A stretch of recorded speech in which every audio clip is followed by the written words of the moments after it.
Chapter 559. So it was for his own good. Xuexian's heart warmed and a warm expression appeared on his face. Young master is thoughtful. If that's the case, I won't buy horses this time. I'll try my best to buy sheepskin and wool. Jiang Pengji looked calm on the surface, but she felt slightly awkward. She said it nicely, but it was not because of that. She was just afraid that the source of the horse plague would spread to Dongqing. However, she could not tell Xuexian about the horse plague, so she could only use other reasons to avoid it.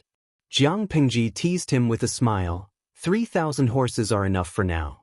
If I buy another batch, I'm afraid my family business won't be able to support them. War horses were different from ordinary horses. They ate better food and needed more meticulous care. The consumption was also more terrifying. Xuexian exposed her with a smile. I believe other people's cries of poverty. Young master, aren't you fooling people by saying you're poor? Over the past half a year, Jiang Pengji had cheated a lot of money from the fools in the north borderline. It was a total of more than 5 million strings of coins. Xuexian took all the glass away and quietly left Xiangyang district. After that, the firing of glass stopped. The brick kiln resumed its boring life of firing bricks every day. This year's summer was exceptionally long. The drought lasted until mid-September. There was not a single drop of rain.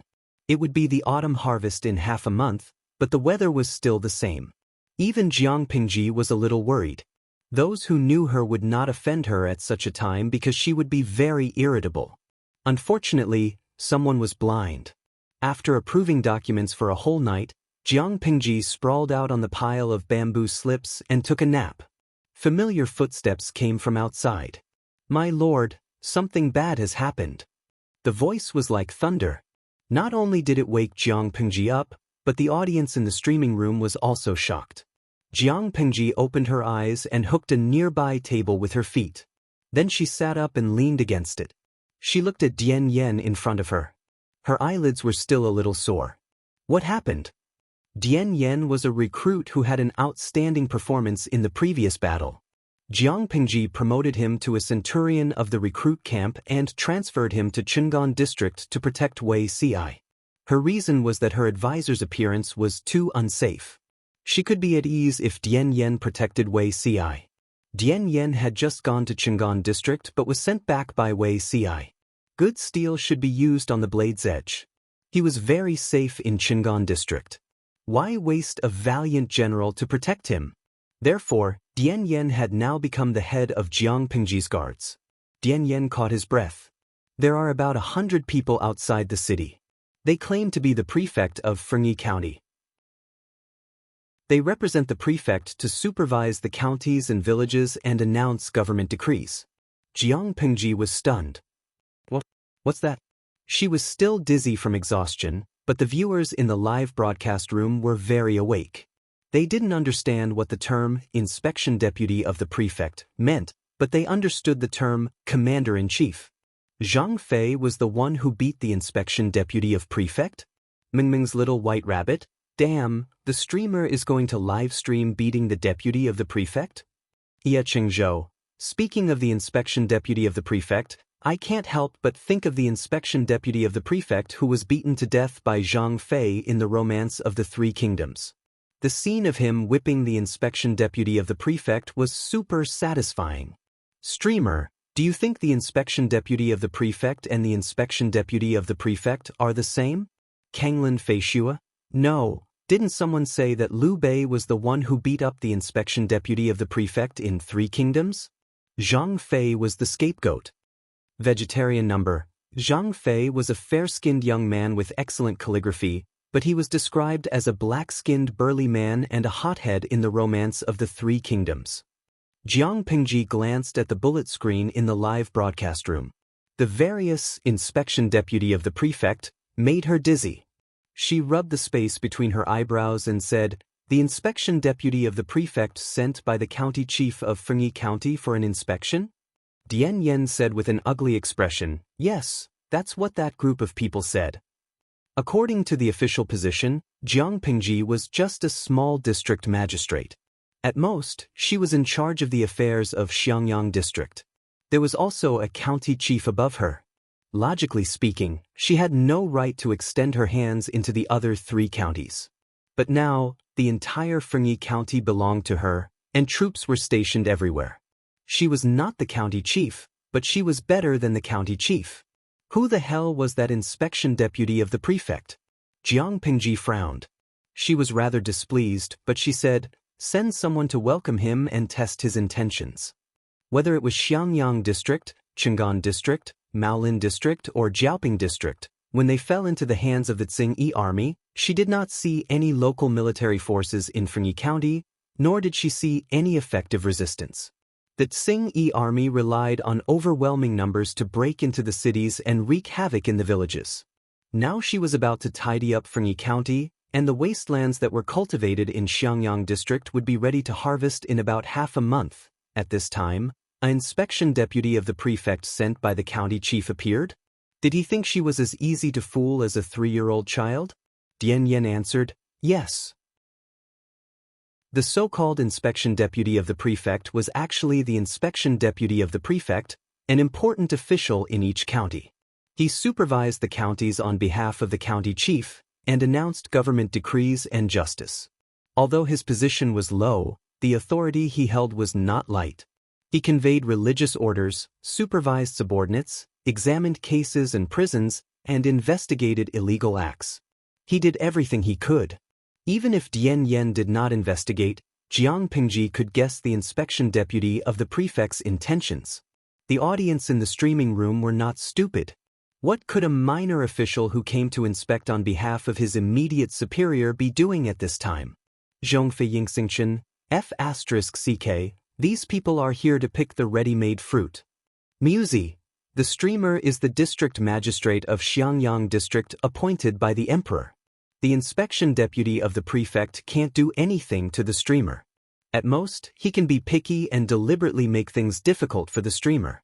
However, I'm afraid that the streamer's Maolin District, Jiaoping District, and Chang'an District will have to be handed over.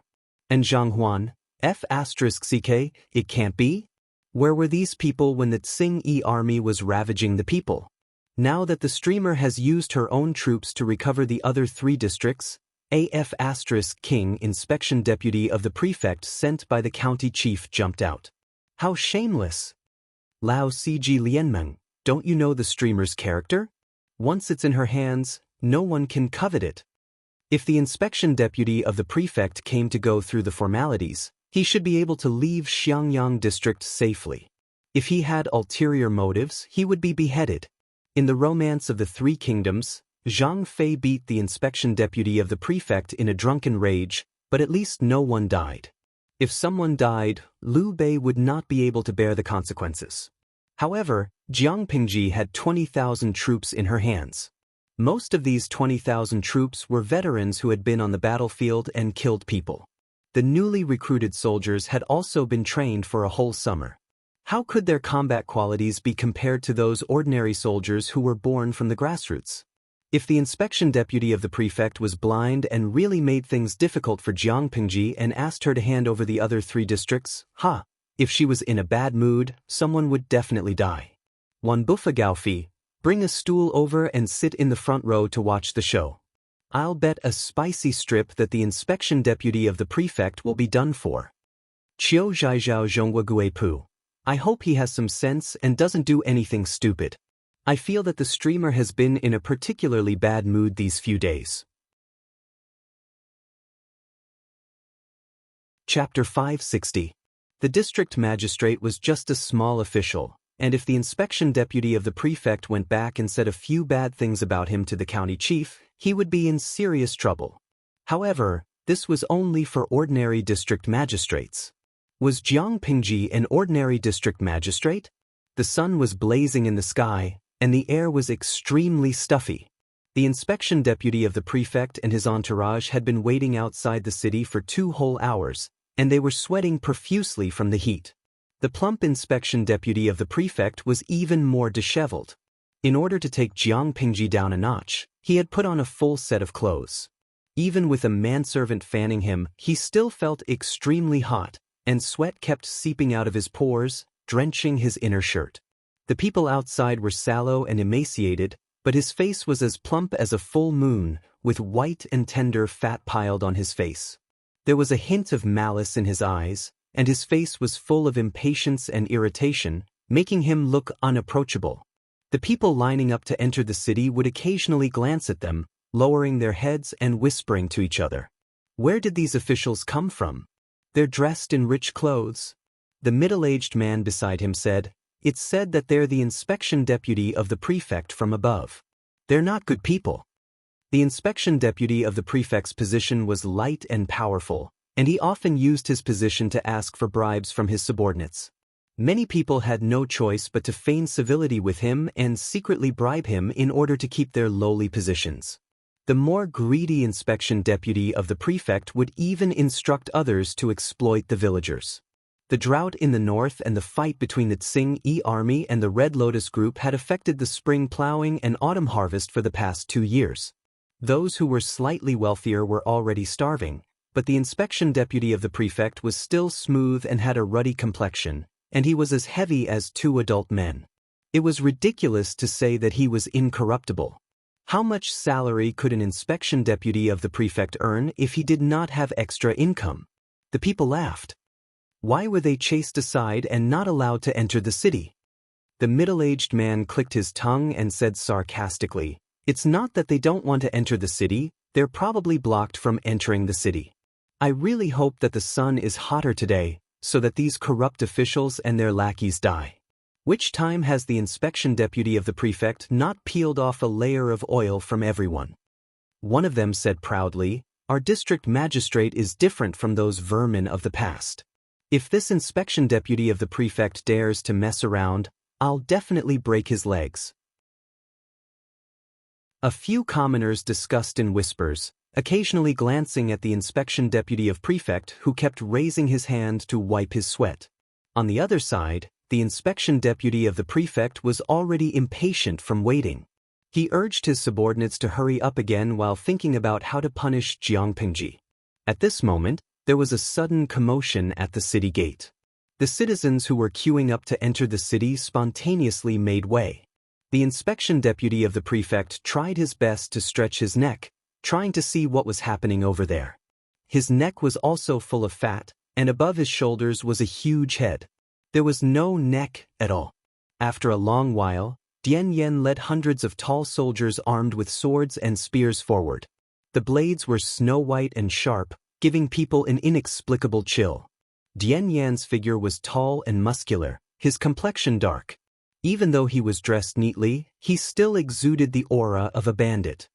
"You are the inspection deputy of the prefect?" The deputy of the prefect was infuriated. Where did this black-faced burly man come from? How dare he be so rude to him? The inspection deputy of the prefect had wanted to display his authority as an official, but when he saw the broadsword hanging from Dian Yan's waist and the neat rows of soldiers behind him, his eyelids twitched subconsciously. Exactly. He had arrived outside the city 2 hours ago. He had thought that it wouldn't be long before the district magistrate would come out to greet him in fear and trepidation. He did not expect the district magistrate to leave him hanging for 2 hours. Now that he had finally arrived, he came with such a lineup. It was extremely rude. "I wonder what instructions do you have for me this time?" Dian Yen asked the inspection deputy of the prefect without batting an eyelid, as if he was interrogating a criminal. The inspection deputy of the prefect laughed angrily. "I heard that the district magistrate of Xiangyang district disregarded the laws of Dongqing and used his private troops without authorization to oppress the citizens of the other 3 districts in Fengyi County. As the inspection deputy of the prefect, I have the duty of patrolling and supervising. I followed the county chief's order to thoroughly investigate this matter and see if the district magistrate has any disloyal intentions." That was a serious matter. Dian Yen secretly frowned. He knew that the inspection deputy of the prefect was up to no good, but he did not expect him to be so shameless as to directly threaten him. "My lord has always served the country wholeheartedly. When has he ever had any disloyal intentions? The Tsing-Yi army has wreaked havoc in Fengyi County. If my lord had not taken pity on the citizens and dispatched troops to drive the Tsing-Yi army out, would the citizens of the other 3 districts have such peaceful days?" This sentiment is clear to the sun and the moon. Dian Yen said, since the inspection deputy of the prefect has been ordered to thoroughly investigate this matter, I hope that you can carry it out impartially and prove my lord's innocence. The inspection deputy of the prefect felt a little better. It was good that he knew to be afraid. He knew that Lu Shi was Lu Shi's son, but so what? The young boy was ignorant, and no matter how forceful Lu Shi was, he could not do anything. It was Lu Shi's fault. As a district magistrate of Xiangyang district, how could she be qualified to mobilize troops to recover the other 3 districts? However, the inspection deputy of the prefect soon realized that something was wrong. More than 100 people were welcomed into the city. The prosperous scene on both sides of the street surprised him, followed by greed and evil thoughts. He had been the inspection deputy of the prefect for many years, but he had never seen a district that was so well governed. There were countless refugees outside, but only this place was bustling and prosperous, like a scene of prosperity. He was not impressed by Jiang Pingji's governance ability. Instead, he was thinking about how much he could extort. How could Lu Shi's son be short of money? Such emotions did not last long. He was drenched in a cold sweat when he realized that there was a team of soldiers standing on both sides of the street with swords and spears in their hands. All of them stood straight, their white blades gleaming with a cold light, and their eyes fell on him in unison. Even if the inspection deputy of the prefect was not very knowledgeable, he could still feel a cold aura. He asked with a slightly pale face, "These are," Dian Yen said, reporting to the inspection deputy of the prefect, "These are the private troops under my lord." All of them? The inspection deputy of the prefect's heart skipped a beat and his scalp went numb. He did not dare to think about how many soldiers there were in the city. Dian Yen sneered and pretended to be concerned. "Inspection deputy of the prefect, what's wrong with you? These soldiers are so mighty. District Magistrate Lu has trained his troops well." Dian Yen continued, "Exactly. All of these soldiers have been on the battlefield and killed the Tsing-Yi army. They are extremely brave. All of them have seen blood?" The inspection deputy of the prefect broke out in a cold sweat. He finally understood why he felt that the air was strangely cold after entering the city. Damn, it was the murderous aura. If he had not been sitting in the open carriage, the inspection deputy of the prefect's legs would have turned to jelly and he would have collapsed. He had to mentally prepare himself not to be frightened by such a large lineup. No matter how powerful Lu Shi was, could he be more powerful than the law? If he did not want to be accused of treason, he must hand over Jiaoping District, Qingan District, and Maolin District today. Thinking of this, the inspection deputy of the prefect felt a little more confident. At the entrance of the district headquarters, there were 2 guards standing on both sides of the gate, looking straight ahead. The inspection deputy of the prefect craned his neck, but did not see the person suspected to be Lu Shi. "What? Didn't he come out to welcome him?" Dian Yen said, "Inspection deputy of the prefect, my lord is already waiting for you in the main hall." This attitude made the inspection deputy of the prefect, who was always flattered and worshipped wherever he went, extremely displeased, but he could not vent his dissatisfaction. He stepped on the stool of the sedan chair and got down. The guards behind him were about to follow, but the soldiers on both sides suddenly swarmed forward and captured all of them. The inspection deputy of the prefect's expression changed drastically, and his eyes widened in shock. "You want to rebel?" Dian Yen smiled and captured the guards on both sides of the inspection deputy of the prefect, removing the weapons in their hands. Chapter 561. The inspection deputy of the prefect's chest rose and fell rapidly, and sweat trickled down his chubby face. It looked greasy, and one could touch a handful of oil with just a touch. You dare? Do you think I will harm your county magistrate?" The inspection deputy of the prefect had already been scared out of his wits by the murderous aura of the 2 rows of soldiers, and now he felt extremely insecure. Now that his guards had been taken down and their weapons had been taken away, he felt like a salted fish on the chopping block who was struggling to catch his breath. He flapped his tail in an attempt to escape, sweating even more profusely. Dian Yen smiled and said, "Of course I'm not afraid. With your abilities, Who can you hurt? The inspection deputy of the prefect fell silent for a moment, feeling that he had been underestimated. Although Dian Yen believed that he would not harm Jiang Pengji, why did his words carry a hint of disdain? A salted fish was a salted fish. Apart from struggling a little, what else could it do? Dian Yen stretched out his hand, gesturing to invite the prefect to enter the district headquarters. Deputy Prefect, this way, my lord has been waiting for you in the main hall for a long time. The inspection deputy of the prefect swallowed nervously. His inner shirt was already drenched in sweat and stuck to his skin, making him very uncomfortable. Striding forward with his strong legs, the inspection deputy of the prefect followed Dian Yen into the district headquarters. The deputy of the prefect thought that since Xiangyang district was so prosperous, the district headquarters should be extremely luxurious, but that was not the case. If Dian Yen hadn't said that this was the district headquarters, he would have suspected that he had run into the house of a destitute aristocratic family. There were no fake mountains or flowers in the garden, nor were there any pavilions, terraces, or pavilions. There was only a piece of empty land with a few bamboo clothes-drying racks placed beside it. Passing through the courtyard, he took a few more steps forward and bypassed the stone screen. The main hall with its door wide open came into view. The inspection deputy of the prefect squinted his eyes, trying hard to see the scene in the main hall clearly.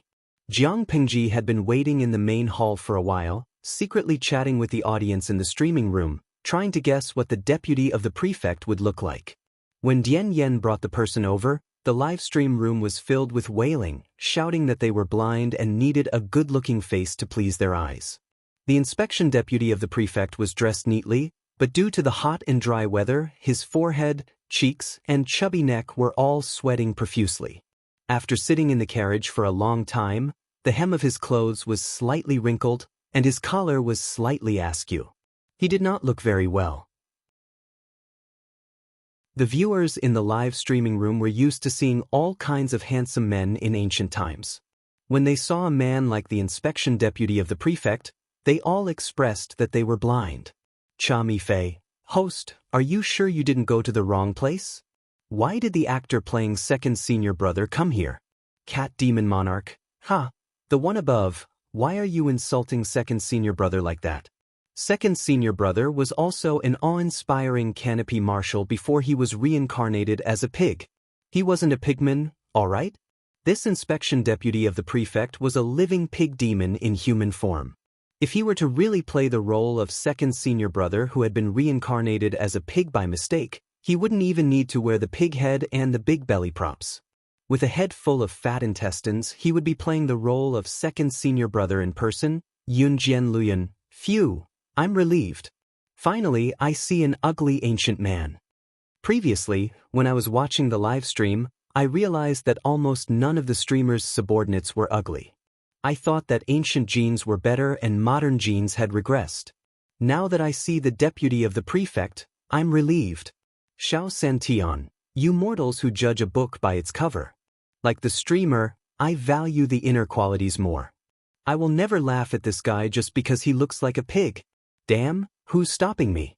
Can't you see there's a pig here? Don't steal my butcher knife. Gue Kai Guofengxiu, #despise. The position of the inspection deputy of the prefect is light and powerful. It was a cushy job in ancient times. Those who can sit in this position for a long time are generally not simple. Look at the current situation in Dongqing, then look at the tonnage of this inspection deputy of the prefect. Do you think he's simple? Prime Minister Zhuge Liang. He's not simple, but there's a saying that goes, one man can defeat 10 men with great strength. No matter how scheming this inspection deputy of the prefect is, can he scare away the 3 counties in the hands of the streamer? If he doesn't do anything, he can still live. If he courts death, even Buddha can't save him. The audience in the livestream room made jokes and acted cute and funny, which made Jiang Pengji's mood improve a lot. She also found the inspection deputy of the prefect more pleasing to the eye. The inspection deputy of the prefect stepped into the main hall and saw a handsome young man who was no more than 16 or 17 years old sitting at the head of the table. His eyebrows reached his temples, his lips were as red as blood, and his youthful face had the unique vigor of a young man. The corners of his eyes were slightly tilted, and his moderately thick lips were tightly pursed, giving off an inexplicable sense of dominance. If he were facing other young men, the inspection deputy of the prefect would have long put on a posture, but after experiencing Dian Yan's intimidation, he was a little timid. After greeting him, Jiang Pingji's attitude towards him was lukewarm. The inspection deputy of the prefect put on a fake smile and said some nice words to liven up the atmosphere. However, Jiang Pingji was unmoved by force or persuasion, and her attitude did not soften at all. However, although her attitude was cold, she was not very aggressive, which made the inspection deputy of the prefect feel a little relieved. He remembered the purpose of his visit and asked sternly, "I heard that District Magistrate Lu used his private troops to occupy 3 counties?" According to his script, Jiang Pingji should deny it in fear and trepidation, and then both parties would wrangle. He would take the opportunity to extract some benefits, intimidate the young district magistrate, explain the general idea with righteous words, accept some bribes, and then report Lu Shi to the county chief. In this way, he could not only gain benefits from Lu Shi, but also claim credit in front of the county chief.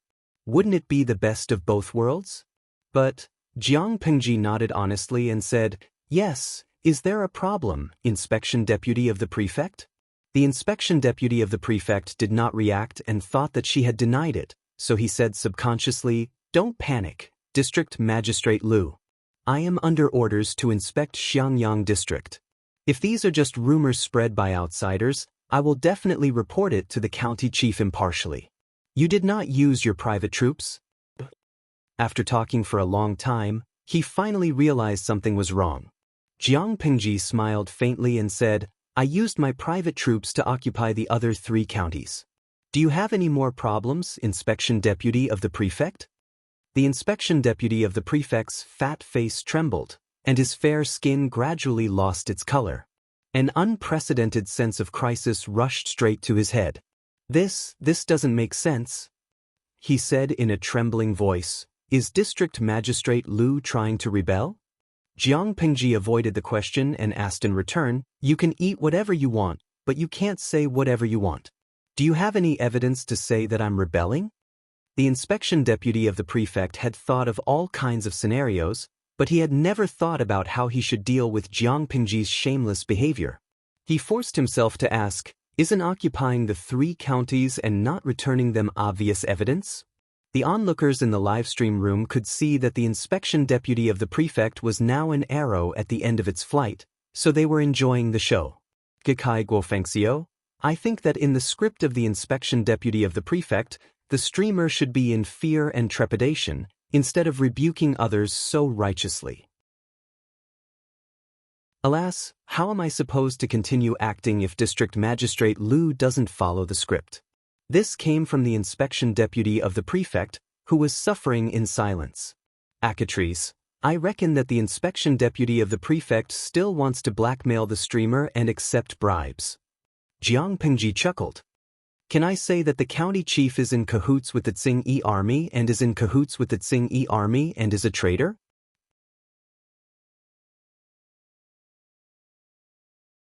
Chapter 562. Don't use uncommon words. Ha, I'm dying of laughter. I'm not convinced by anything, I'm only convinced by the streamer. Lazy otaku, there are always stupid mortals who want to die. Isn't it good to be alive? The Fairy Queen's Crimson. The streamer's words are both threatening and cursing. If I were the county chief, I would have been too ashamed to face anyone. As the county chief, he couldn't protect the people under his rule, so he ran away to avoid the limelight when there was a disaster. Now that the streamer has taken back the place, driven away the bandits, and taken care of the territory in good order, now he wants to stand out and use his power to oppress others. But, my pig teammate, you can't say that, can you? These 3 districts do not belong to the streamer. After all, he is the county chief. The opposite god's rival. So what if he is the county chief?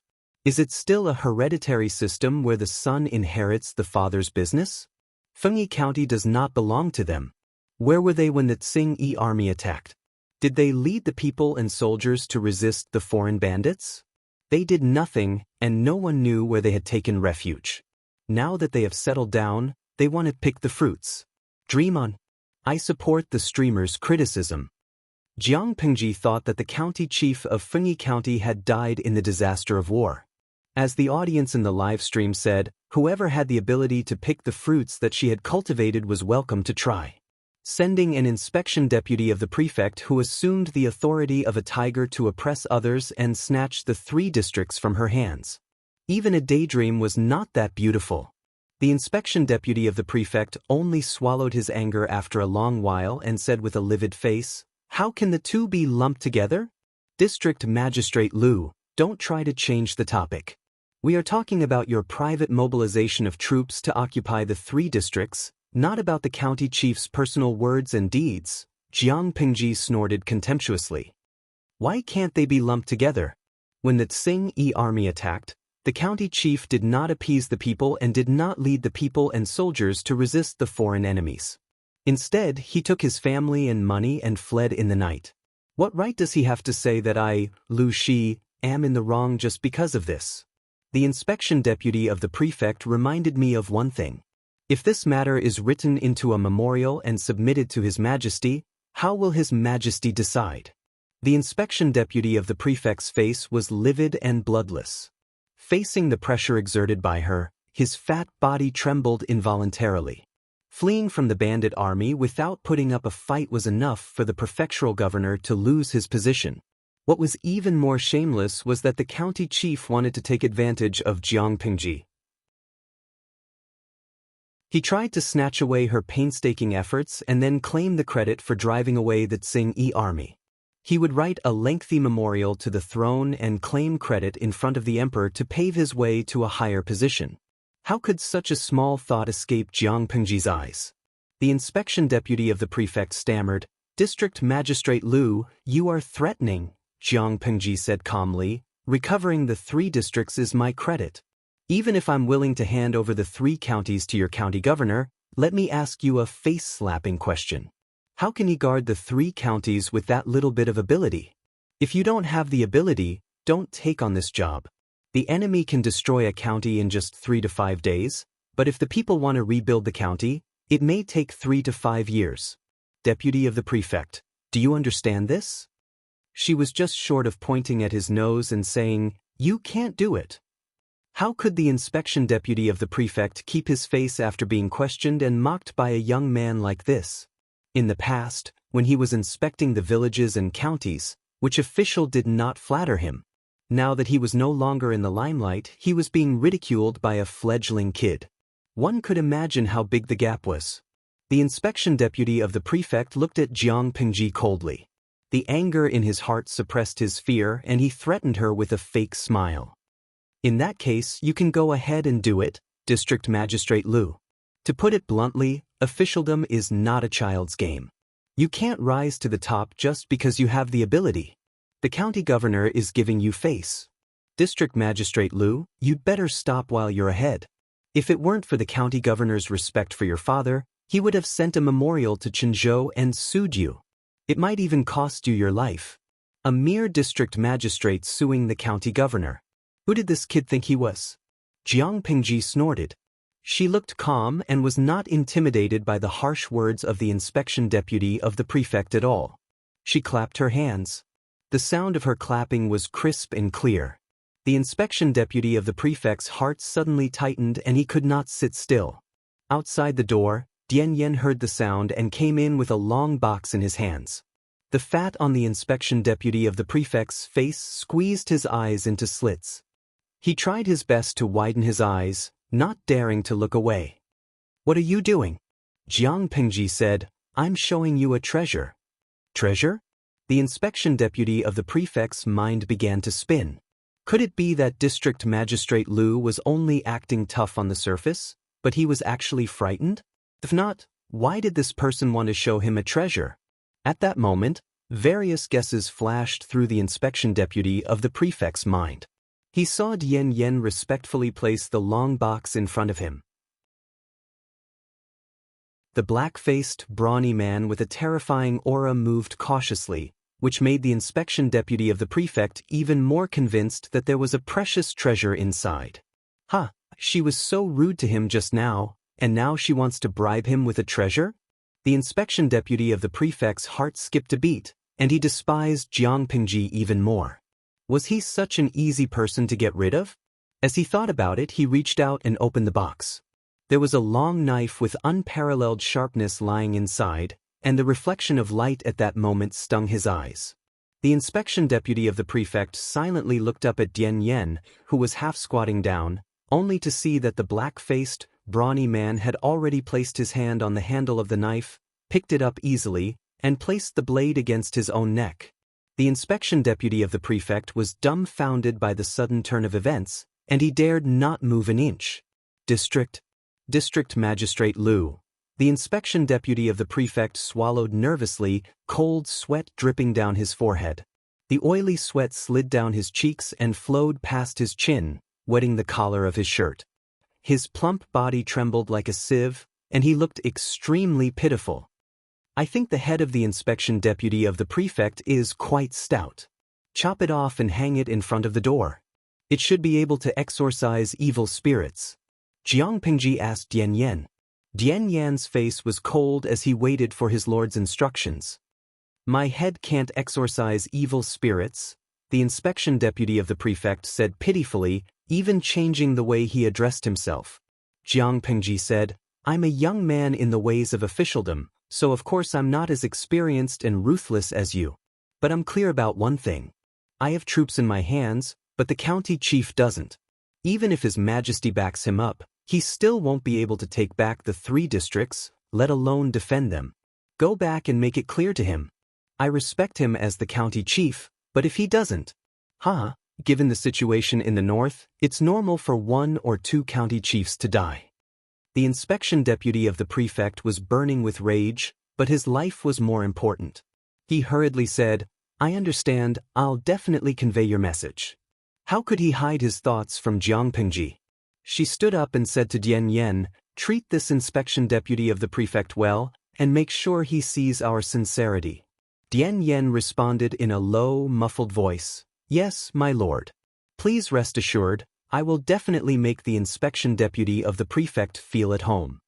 The inspection deputy of the prefect drew a small wound on his neck with the long knife, and he wanted to cry but had no tears.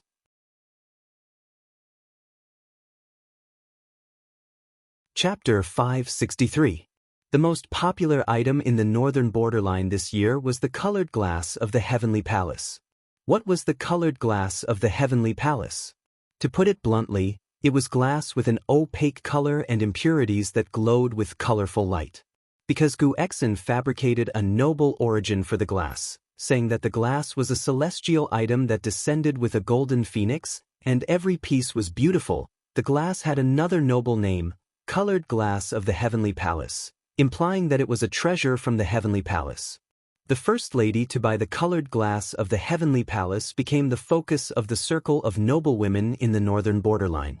Wherever she went, other people's eyes followed her. They were all fascinated by the dragon and phoenix hairpins on her temples. She also became the object of jealousy of many noble ladies. Those noble ladies kept urging their servants to ask for information from the treasure house. They insisted on getting the same or even better glass hairpins. The hairpin was translucent, with a dragon and a phoenix entwined together. The scales of the dragon and the feathers of the phoenix were fine and lifelike. The phoenix spread its wings as if it was about to fly, and the handsome dragon looked like it was about to soar to the 9th heaven. A string of transparent beads was held in the mouth of the phoenix and the dragon, which was shining brightly under the light. Women could not resist such beautiful and shiny things, but there was no news from the treasure house. Facing so many jealous and hateful gazes, the lady enjoyed it very much. Thanks to her free publicity, the colored glass of the Heavenly Palace quickly became popular in the circle of noble women in the northern borderline. As a businessman, Gu Exin whetted everyone's appetite and then found an opportunity to launch new glass products. The glass tea set sold very well, but the most popular was the jewelry, and each piece sold at a very high price. In the past year, Gu Exin's treasure house had sold hundreds of pieces, and the profits were so great that it made people jealous. The merchants of the northern borderline also wanted to make this money, but they had no way to get such good things, and could only watch Gu Xian make money.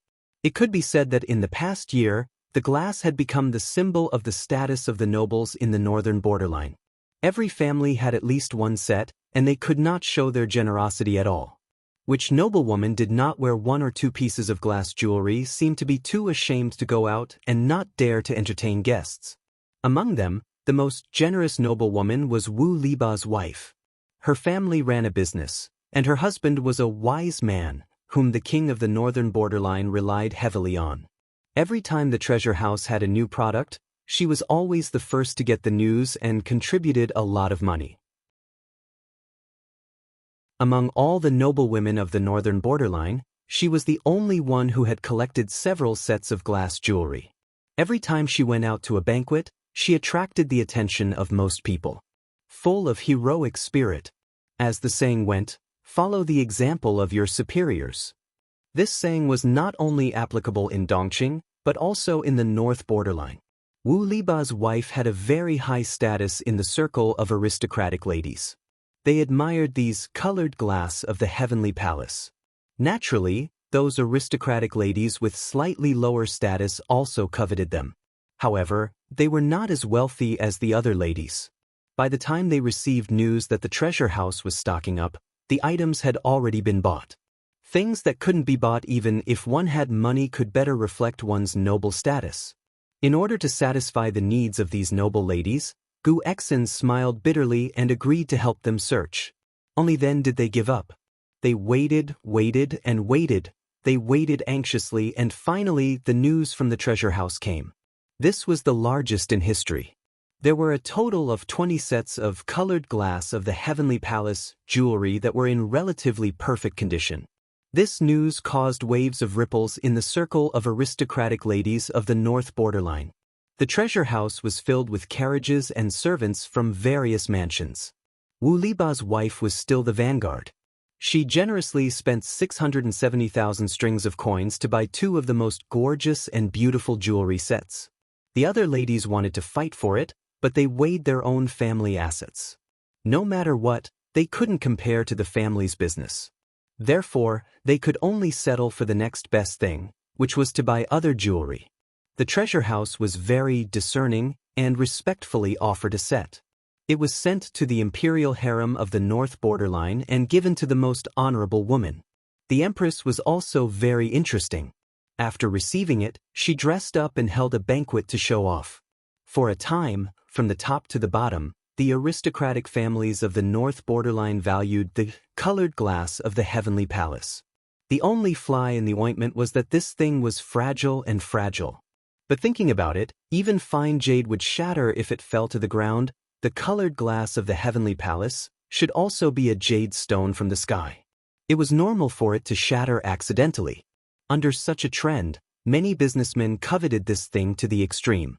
They wanted nothing more than to replace the treasure house. The colored glass of the heavenly palace, in the black market of the north borderline, was even more priceless. Doing business could easily earn millions of strings of coins. Who wouldn't be envious? Soon, their opportunity came. They used money to try to bribe the servants and stewards of the treasure house. After spending money and beauties, they finally relented after nearly a year. What? The head of a business in the north borderline trembled. The wine in his hand almost spilled. He said in surprise, the number of pieces of the colored glass of the heavenly palace unearthed in May County wasn't just over 200, but over 2,000? Most of them are in the hands of that old fox, Gu Xian? The steward of the treasure house, who had been instigated to defect, nodded, but immediately revealed a resentful expression. That Gu Xian has made a lot of money, but he's very greedy. He only cares about filling his own pockets and doesn't care about my old partner at all. This time, if it weren't for your kindness, I'm afraid that my family would have been ruined. The steward of the treasure house sighed with a bitter expression. The head of the business in the north borderline snickered in his heart. If he hadn't used a scheme to frame the steward's family, causing him to owe a huge debt, this fat fish probably wouldn't have taken the bait, and he wouldn't have been able to know such shocking news. This Gu Xian is really an old fox. The head of the business pretended to be surprised and asked, since he has so many goods, why does he keep hiding that he doesn't have any? The steward of the treasure house asked with a bitter smile, "You're also a businessman. How can you not know that the rarer something is, the greater its value? The fewer things there are, the more people want it, and the higher the price they offer. Only then can the colored glass of the heavenly palace be sold at a good price. If they were all displayed at once, how could they sell so well?" Gu Xian has used this method too many times, but there are still so many people rushing to give him money. The steward of the treasure house sighed. The head of the business stroked his beard and smiled. Business is business. Speaking of businessmen, I quite admire Gu Xian. A businessman from Dongqing was able to gain a foothold in the north borderline and have been doing business for so many years. It's indeed worth learning from his methods. People in the same trade are enemies. Seeing Gu Xian make a lot of money, who wouldn't be envious? The head of the business thought for a while. If he had so many colored glass of the heavenly palace, he would probably sell them as soon as possible. How could he be like Gu Xian, patiently operating it and raising its value to the peak? Admittedly, Gu Xian didn't sell much, but he did earn a lot of money. However, it was a pity that Gu Xian did a good business and was good at managing his subordinates, but his ability to guard against thieves, tsk.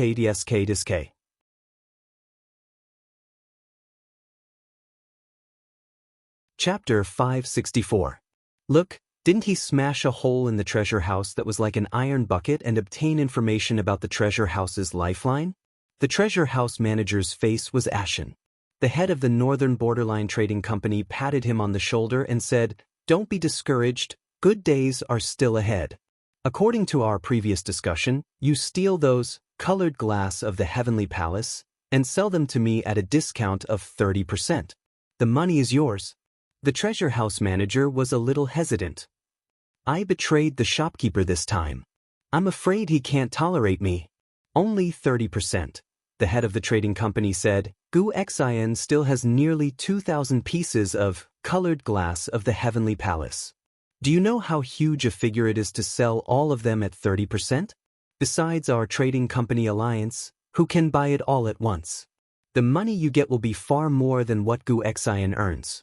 All of this money will be yours in the future. It's like a pie falling from the sky. If you take it all for yourself, you'll be as rich as a country in the future." The treasure house manager was tempted. A look of hesitation and greed flashed across his face.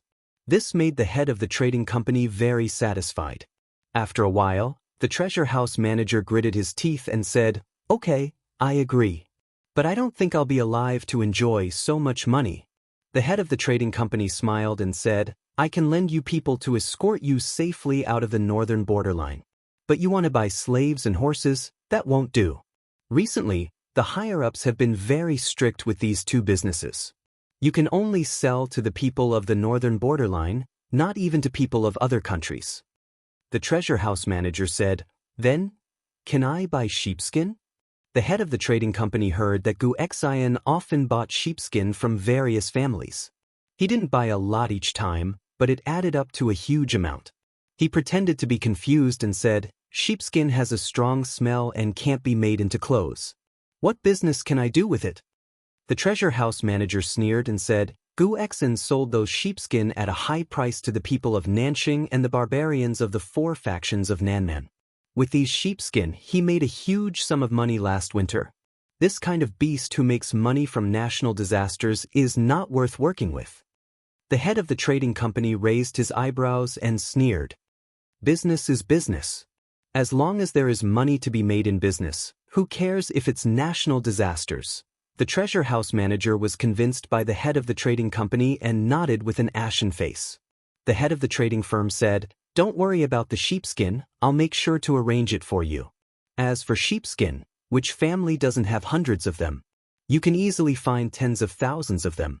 Set a time and I'll get them for you. You can have as many as you want."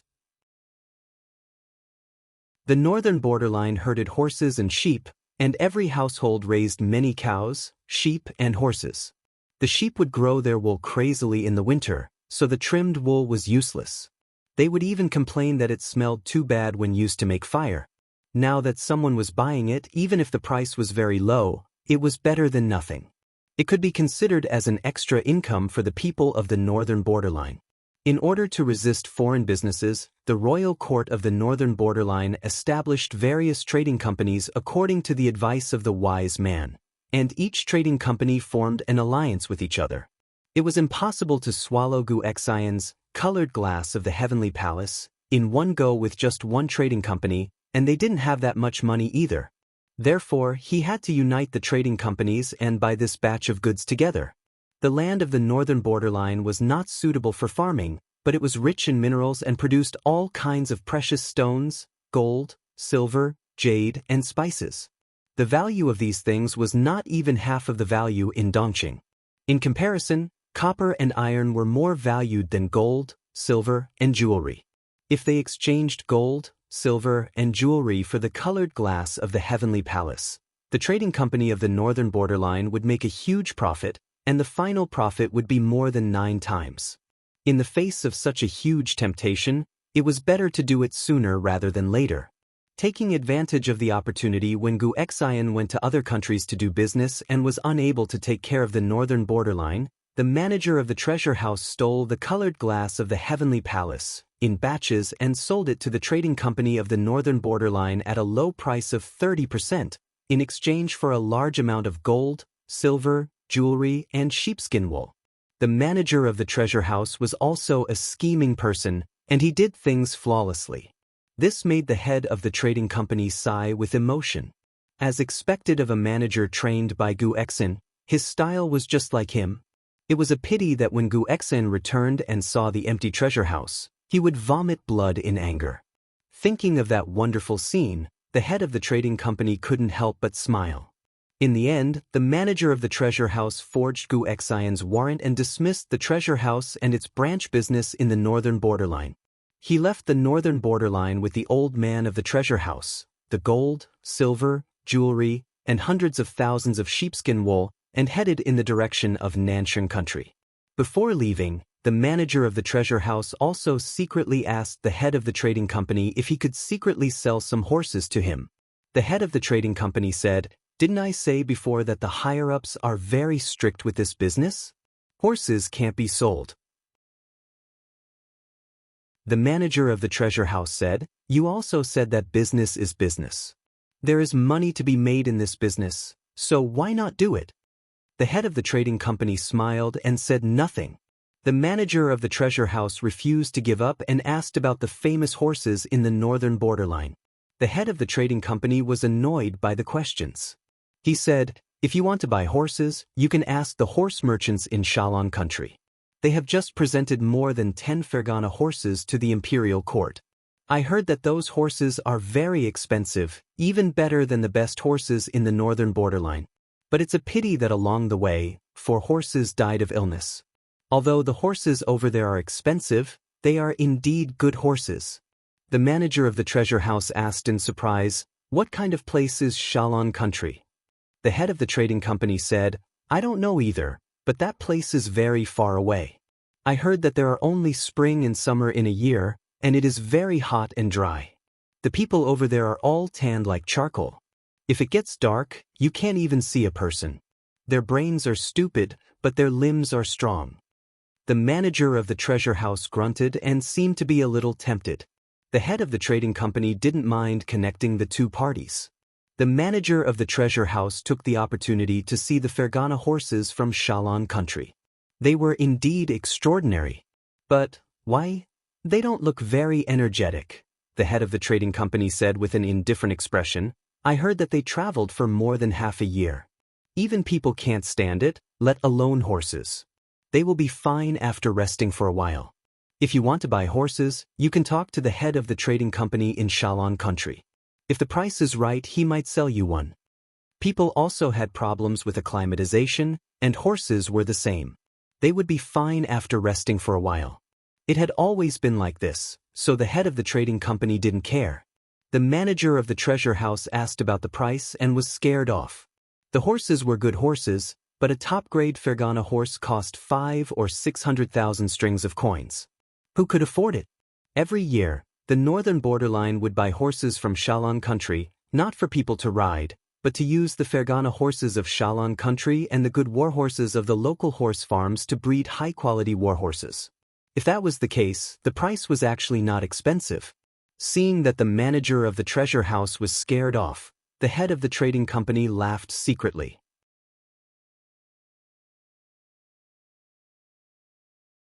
Chapter 565. The manager of the treasure house hesitated. How many times could he see a horse of such high quality in his life? However, when he thought of the value of a Fergana horse as high as 5 to 600,000 strings of coins, he was scared off and shook his head like a rattle drum. This thing was too expensive, he couldn't afford it.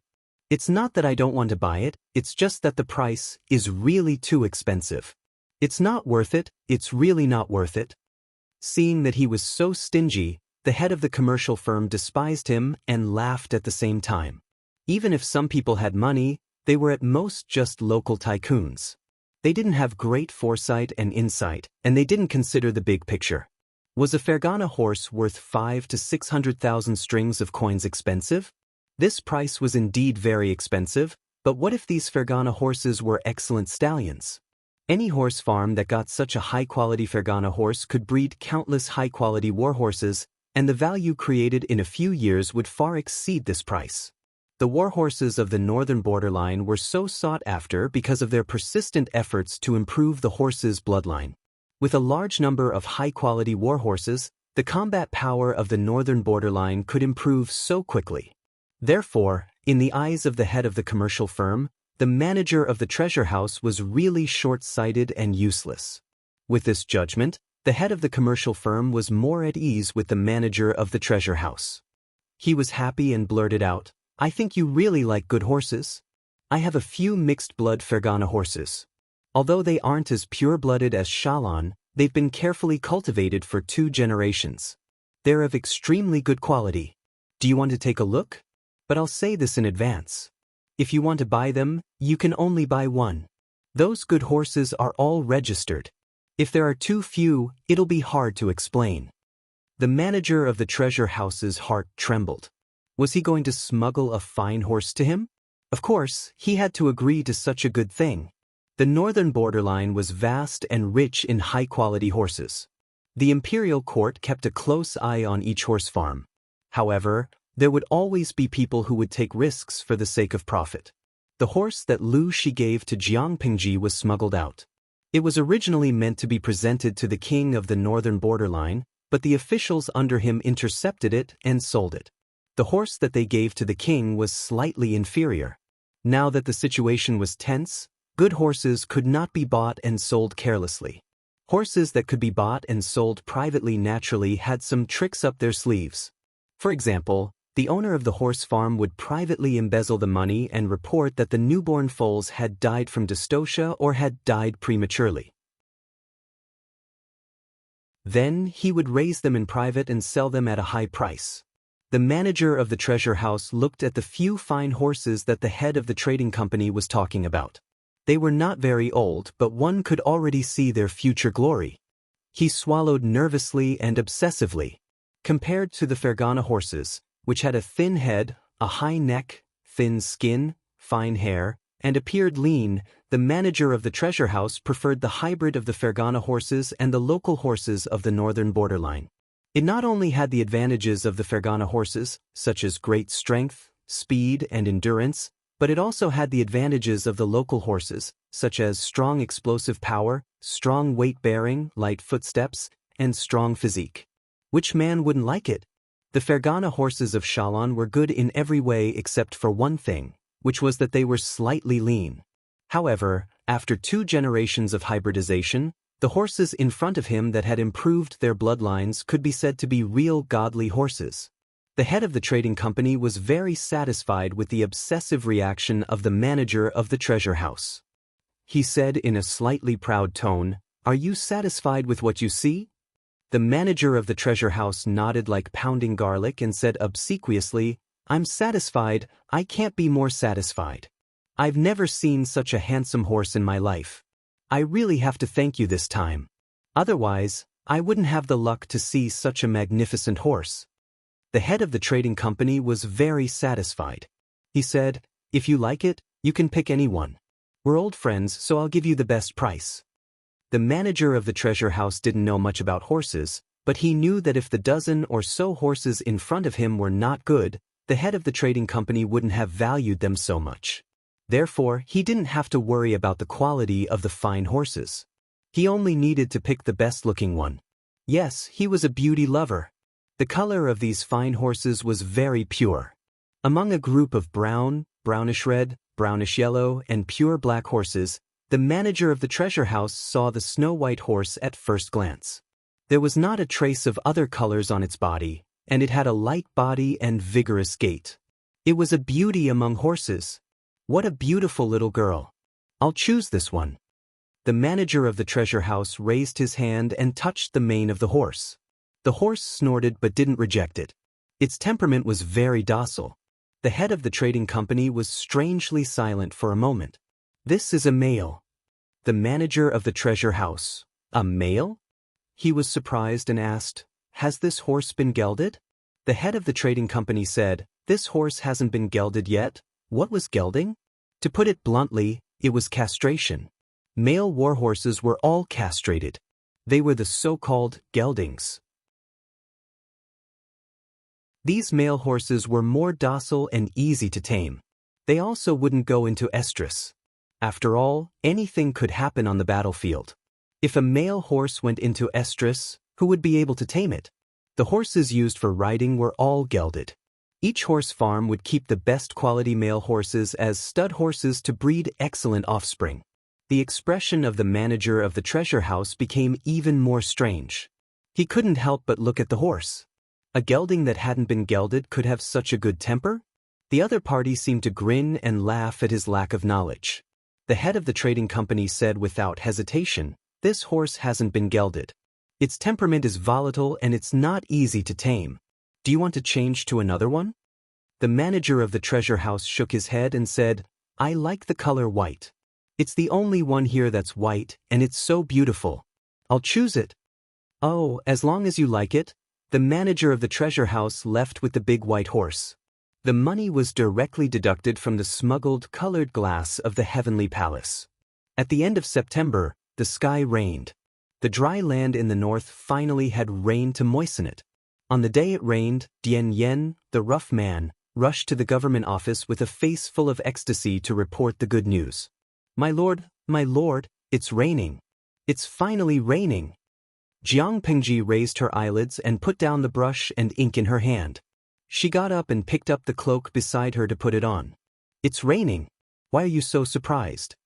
Even so, Jiang Pengji's words still carried a faint smile. In this era, the heavens depended on what people ate. In the past, artificial rain could still be made, but now it couldn't. The autumn harvest was getting closer and closer, but the weather showed no signs of improving. The dug canals were gradually drying up. The people's hearts were wavering. Jiang Pengji was worried about how to appease the people, but she didn't expect the heavens to give her face. It started to rain without warning. At first, it was drizzling. Then it became raindrops the size of beans, falling with a pitter-patter. The people of Fengyi County were ecstatic. Every household took out their pots and pans to collect the water. The farmers who were worried about their fields were overjoyed. They shouted and rushed into the rain, laughing loudly.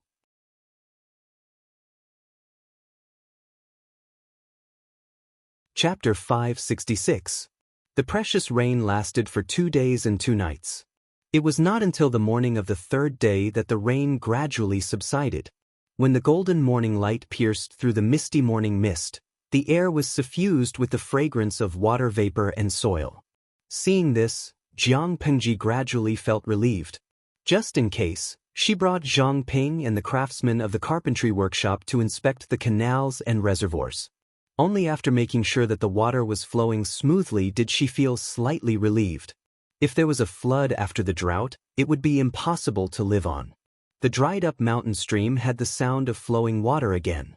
The leaves that had withered for a whole summer stretched their limbs and gradually regained their vitality. The rain has stopped. The pond in the courtyard was filled with clean and clear water again. Under Taksha's instructions, the maidservant released a few goldfish that were kept in the water tank and added some water plants. The maidservant, who had a slender waist and a delicate appearance, also had a joyful expression on her face. She looked innocent. After the rain, the weather gradually cooled down. The air also faded away from the previous stuffiness and heat. Taking a deep breath, the spleen and lungs also became a little more moist. Jiang Pingji changed into the new autumn clothes made by the maidservant. The material was slightly thicker than the fabric worn in the summer. Due to the influence of the integration of force, the genes of this body had been improved. At the age of 17, she was already taller than some adult men. If converted to the unit of length that the audience in the streaming room was used to, she was about 1.75 meters. Looking at this growth, it was estimated that she could grow a few more centimeters. In terms of the average height of men and women in this era, her height was quite rare. Lang Jun, you're awake. Takshu was the first to notice her gaze. She smiled and bowed to greet her. The other maidservants bowed one after another. A beautiful young girl and a gentleman in the streaming room were cheering. Jiang Pingji's mood also became a lot better. She nodded and said, I'm going to the government office. Rainwater hung on the branches and dripped down. Feng Jin, who had been worried about the drought, was also refreshed at this moment. Good morning, my lord. Feng Jin greeted her. After getting a reply, he continued with the matter at hand. Jiang Pingji flipped through the bamboo slips on her table and asked, Shiheng still hasn't come to the government office today? Feng Jin asked, My lord, why are you looking for him? Zhang Ping was not good at government affairs, and he was also obsessed with all kinds of woodworking. He might not even come to the government office to take a roll call every 10 days or half a month. If he went to the carpentry workshop to arrest people, Zhang Ping would definitely be there. Jiang Pingji said, The rain was frighteningly heavy 2 days ago. I'm afraid there will be a flood. I plan to bring Shiheng along to take a look. Many floods did not accumulate water because of heavy rain. Instead, it was because the drainage system under the city was not good enough and could not divert the water in time, resulting in excessive water accumulating in one place. When Jiang Pingji rebuilt Xiangyang district, she also considered the construction of the sewers. However, Xiangyang district was not big and the construction of the sewers was not complicated. When Xiangyang district was completed, the sewers were also completed. The rain 2 days ago was frighteningly heavy. She thought that Xiangyang district would be flooded. Fortunately, both the old and new sewer drainage systems were powerful. In addition to the few canals built before summer, the water flow was stabilized. Even the farmlands were not affected. He could not help but recall the scene 2 days ago when Jiang Pingji wore a straw raincoat and brought people to patrol. His heart warmed slightly. My lord sympathizes with the people. You are very kind. The two of them had not spoken much when the otaku handicraft expert, Zhang Ping, came over. He was dressed in brown and wore a bamboo hat on his head. He looked very down to earth. Where did he have the demeanor of a famous scholar? Jiang Pingji put down what she was doing and went out with Zhang Ping. The sewers of this era were very different from the sewers that the viewers in the streaming room knew. The modern sewers were more like underground passageways that discharged the city's domestic sewage and rainstorms and floods. However, for the manpower of this era, the amount of work required was huge and there were many drawbacks. Whoever built such a sewers would be a fool. Why did she say so? Firstly, the price-performance ratio was too low. The materials from ancient times could not satisfy such a difficult construction structure. Even if it could be built, the final cost of labor and materials would be too high. It was not realistic at all. Therefore, Jiang Pingji did not consider this at all. Secondly, the form of war in this era also determined that the sewers were not realistic. If the enemy sneaked into the city through the sewers and caught the defending general unprepared, who would be to blame then? This was no longer a trap. It was a trap for the people of the entire city. In fact, the so-called sewers were just ditches that covered the entire city. The drainage capacity was rather poor. During the rainy season, water would often accumulate. If it was even worse, it would be a torrential flood that would drown the entire city. After Jiang Pingji set up the brick kiln, she specially ordered the craftsmen to bake hollow pipes with a thick diameter. Every hollow pipe in the shape of a long tube could be inlaid with each other. The inspiration came from the mortise and tenon of house beams. Then, she ordered people to dig ditches in the main streets of Xiangyang district. Finally, the fired hollow pipes were buried in them. They were connected in series and connected to the drainage outlet. Such drainage pipes could be found all over Xiangyang district. If there was such a heavy rain in the past, Xiangyang district would have been knee-deep in the water. It was very different today. The roads were still fine. The two of them found a tea house and sat down. Jiang Pingji thought of the urgent letter she received yesterday. She couldn't help but laugh. I've already asked the other 3 districts to gather local materials and bake these hollow pipes. When it's really completed, the people of the 3 districts won't have to worry about their houses being flooded when they sleep. Apart from Xiangyang district, Jiaoping district, Maolin district, and Qingan district were all drenched by the heavy rain. The water was knee-deep. Fortunately, the rain didn't last for too long. It would subside in another half a day. Zhang Ping said, "My lord, you've thought it through. It's better not to delay this matter. This summer, it hasn't rained at all. Now there's only a rainstorm. This is already very good. If it was in previous years, when the rain was abundant, I'm afraid Fengyi County would be flooded and the fields would suffer." Ever since he started working for Jiang Pingji, Zhang Ping never had a day to rest. However, he enjoyed it. He never thought that the Mahist craftsman's tricks could play such a big role. If they could specialize in this area and let the Mahist techniques permeate every aspect of the people's lives, their final status would not be any lower than that of the Confucians. In order to get through the rainy season next year, the drainage system must be done well. The drainage pipes weren't for war, but they were related to the people's quality of life. Naturally, Jiang Pingji attached great importance to them.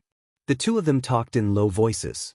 The people in the tea house also subconsciously kept their voices down. They didn't dare to disturb them. Because Jiang Pingji often appeared on the streets and alleys, she didn't put on the airs of a district magistrate. When she was bored, she would even help the older farmers with their farm work. There wasn't anyone in Xiangyang district who didn't know her. It was normal for her to bring her subordinates to go shopping and discuss political affairs.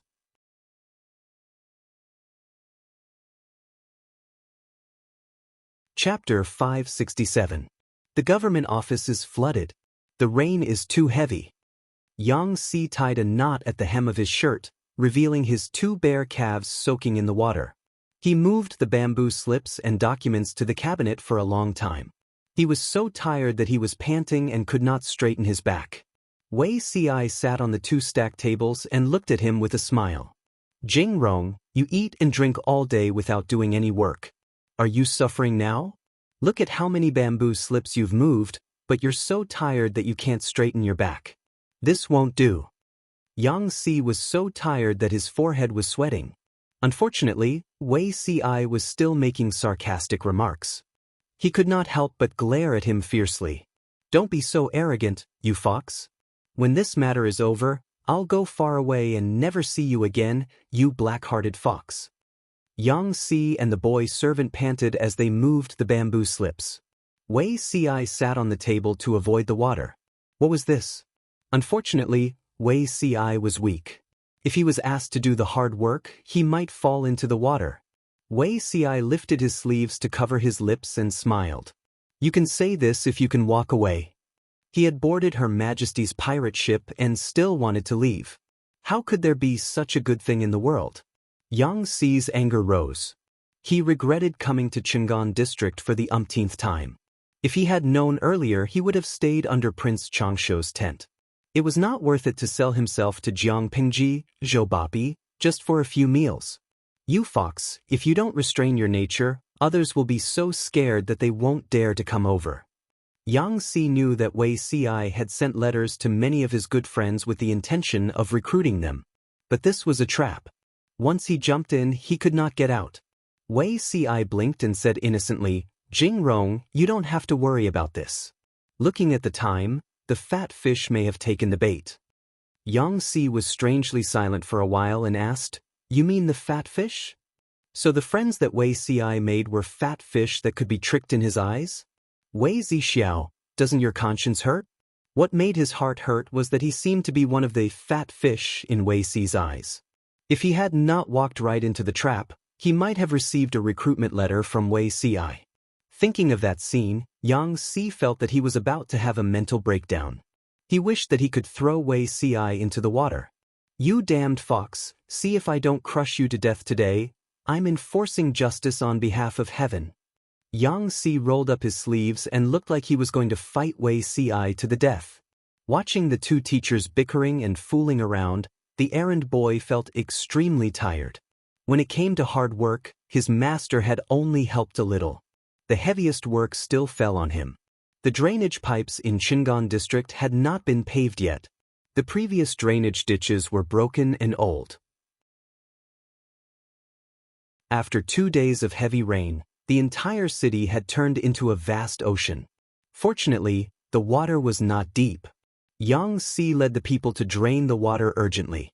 By noon, the water in the city had basically been emptied.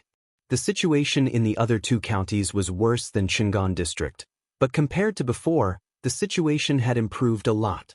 This heavy rain alleviated the drought in the north. The dry and cracked farmland was soaked in a layer of water.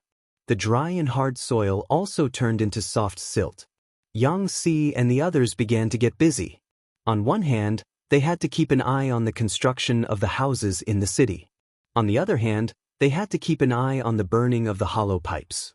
After the burning was done, they had to lead people to dig the ditches, drain the water in the ground, dry it, and then bury the hollow pipes. Because Qingan district was this year's experimental county for farming, the number of wastelands reclaimed was huge. The people still needed to work day and night. In addition to these trivial matters, they had to handle the resettlement of the refugees, the distribution of wastelands, the registration of personnel, the provision of porridge. All the trivial matters had to be handled.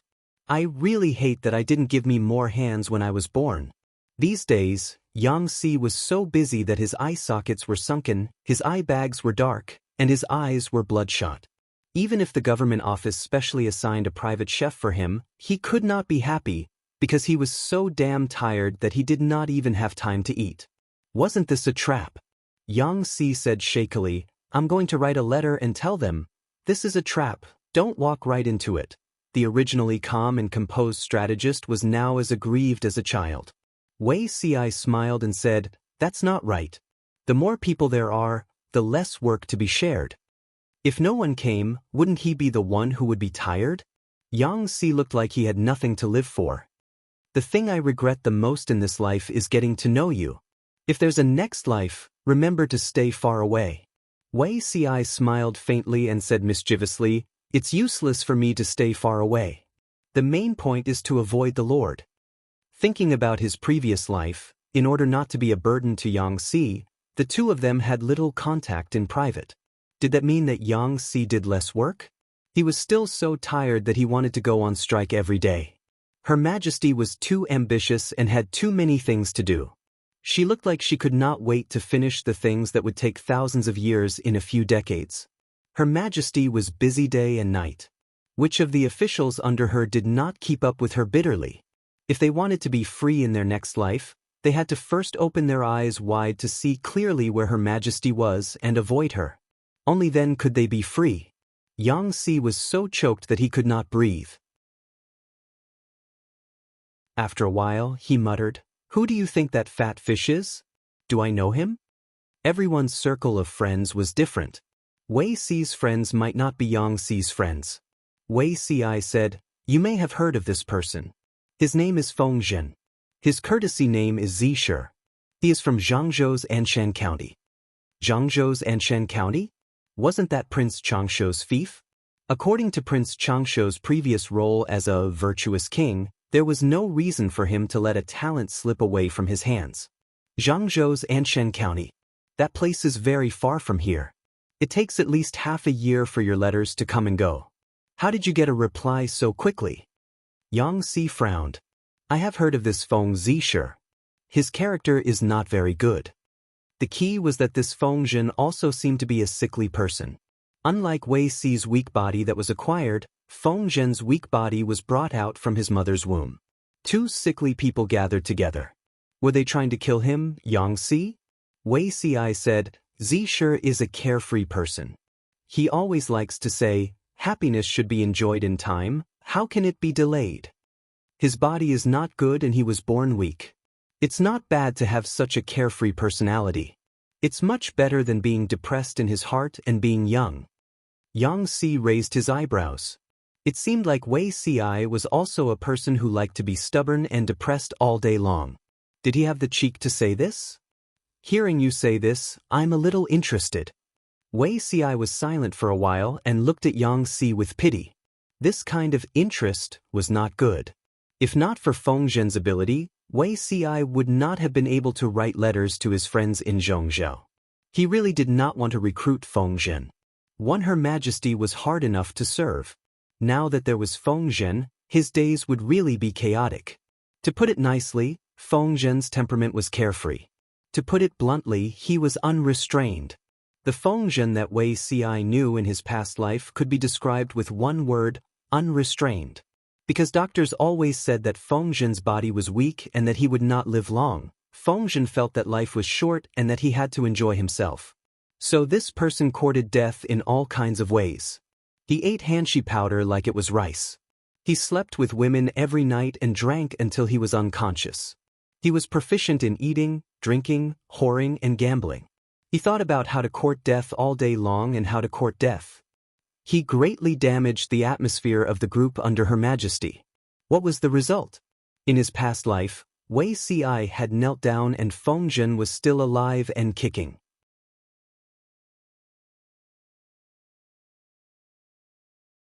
Chapter 568.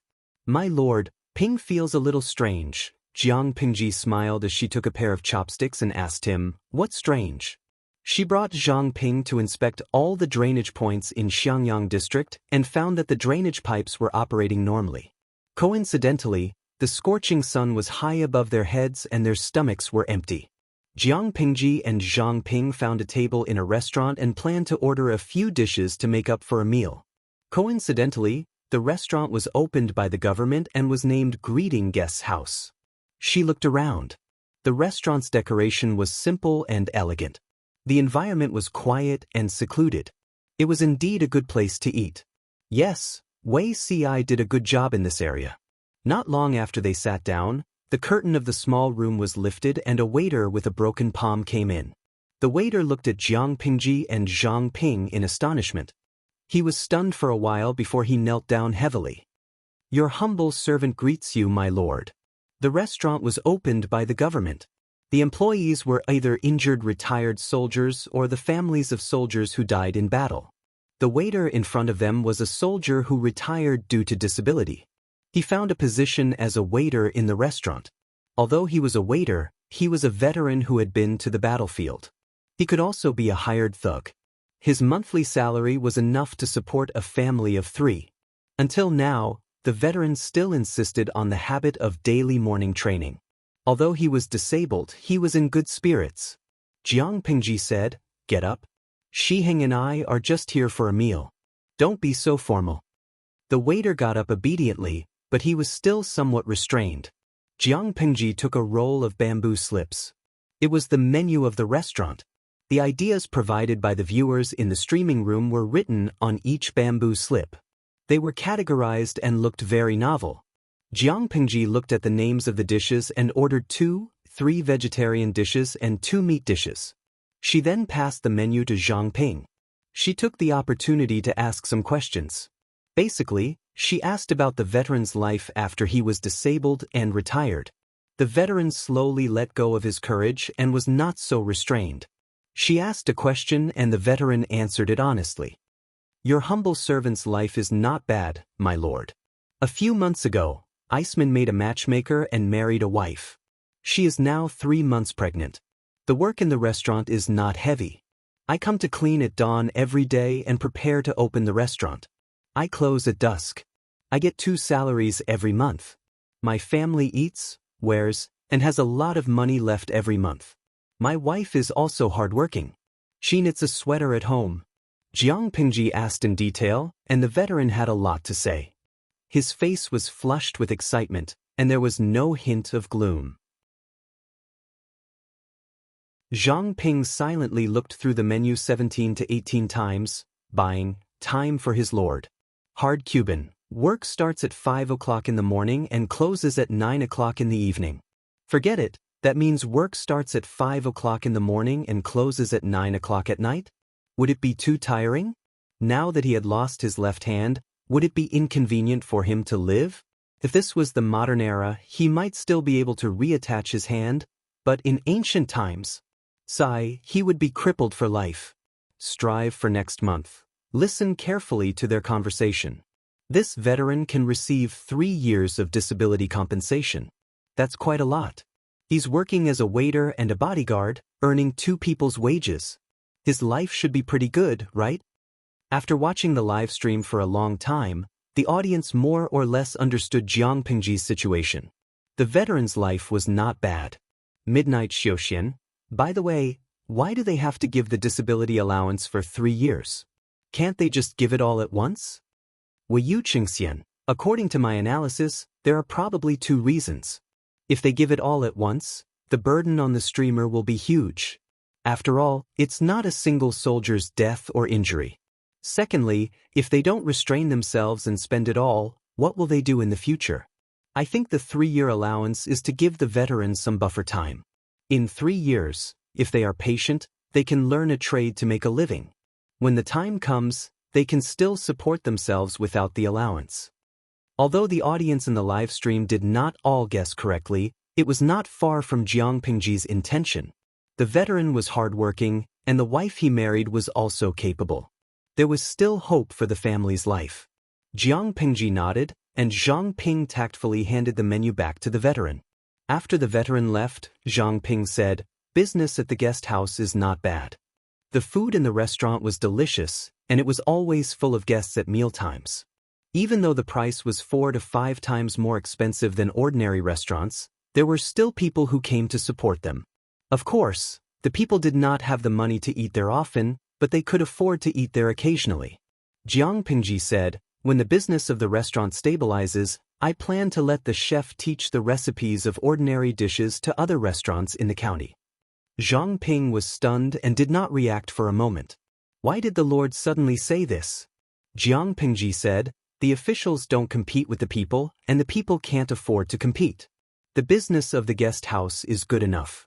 If it continues to grow, it will definitely suppress the restaurants of other people, which goes against my original intention. Let the chef publicize the recipes of ordinary dishes, and the people can also eat cheap and delicious food. The guest house will continue to take the more expensive route, and the 2 will not interfere with each other." Jiang Pingji thought for a long time about the name of the restaurant. In the end, she accepted the audience's suggestion and named it Guest House. To put it bluntly, it was a problem of the customer base. The restaurant of the common people served the common people, and a meal did not cost much. The dishes made by the guest house were more expensive, and they served customers with financial ability. They took the middle and high-end route and tried to separate the customer base of the 2. Jiang Pingji was not short of money. She could afford to subsidize the disabled soldiers, but there was no need to steal the business of the common people. Zhang Ping understood and could not help but feel emotional. When she was unreliable, his lord was really unreliable. But when the lord was reliable, a wise ruler was nothing more than that. How many high-ranking people took the people's money in an unsightly manner? Only his lord could see it clearly, and she did it flawlessly. While the 2 were talking, a frightening cough came from the restaurant next door. Zhang Ping suddenly thought of something and said, "My lord." Zhang Ping remembered what was wrong. There were coughs along the way. He did not know when it started, but Zhang Ping could always hear the coughs. Who was he muttering about before? Why did he come out to wander around when he was so sick? His expression turned serious, and he raised his hand to pull out the short dagger from his waist. He looked dangerously in the direction of the coughs. They were being followed all the way. Jiang Pingji smiled and waved her hand at him. Put it away, it's just a meal. Zhang Ping was an introverted scholar with mediocre martial arts skills, but Jiang Pingji was not. She knew long ago that someone was following them. Zhang Ping was surprised, and he sheathed the dagger before the waiter served the dishes. My lord, you knew long ago? Zhang Ping asked. What else? Jiang Pingji smiled and turned her body to make it convenient for the waiter to set up the table. Who doesn't know this face in Xiangyang district? I'm not popular either. What if someone finds me an eyesore and tries to harm me when I'm alone?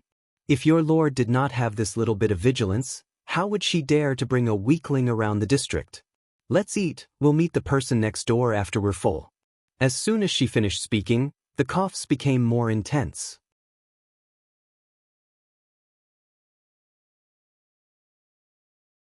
Chapter 569. Yan Rian, haha, I feel like Zhang Ping is hurt. The streamer's words are a critical hit. Sophie Tangting, cough, cough, cough. Although I also want to laugh, I don't think Zhang Ping understands what Zhang Ping means, does he? Vegetarian number, I hope he doesn't understand. He'll be sad if he does. Speaking of which, who isn't Zhang Ping in front of the streamer? Xiao Sandun, slapped the table. My friend above, your words are too hurtful. Zhang Ping smiled sheepishly. His martial arts skills were indeed lacking. He had no problem dealing with ordinary people, but if he encountered a ruthless character who was difficult to deal with, a salted fish like him could only lie on the ground and cheer for his lord. He could only sit and watch as his lord fought them all. My lord, why is he following us? Zhang Ping did not discover the whereabouts of that person. Apart from being too focused on his work, another reason was that he could not sense the person's malice. Jiang Pingji said, I don't know either, but he is indeed an interesting person. Zhang Ping was surprised. Seeing that his lord had some interest on her face, he was a little more curious about the guest he had never met before. The other party coughed for a long time and finally calmed down. However, Jiang Pingji knew that the person was still next door and was leisurely enjoying his lunch.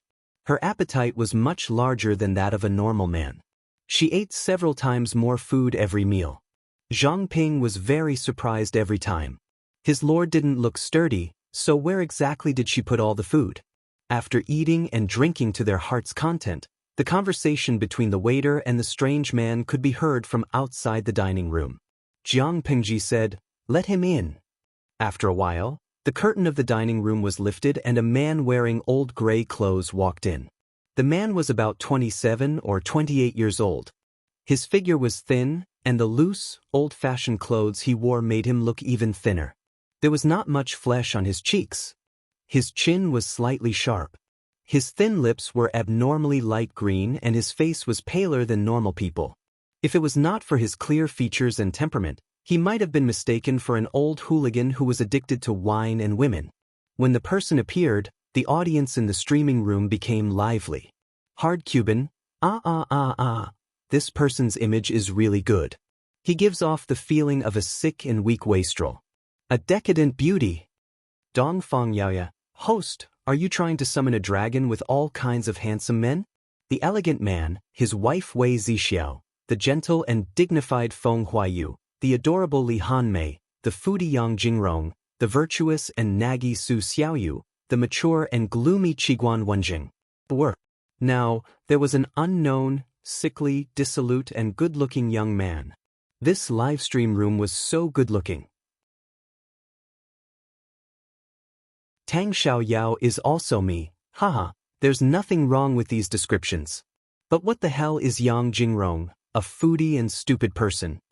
Be careful of Yang Si looking for you to have a heart-to-heart talk in the middle of the night. Yang Si's description to Beauty Wei Ci was clearly overthinking, sinister, and good at using poisonous tricks. Xiuxian Tai Shuang. If Prince Charming Yang Si really wants to settle accounts in the middle of the night, remember to inform him to come to my bed. The bed is already warmed. Jiang Pingji glanced at the newcomer. He didn't stand on ceremony at all. He shamelessly found a seat near Jiang Pingji and sat down. She suddenly said, if you don't want to die young with no one to take care of the orphans, it's better to stop using hanshi powder. That person looked at Jiang Pingji. Zhang Ping also looked at the unfamiliar man in astonishment. You've been consuming Hanshi powder for at least 4 years.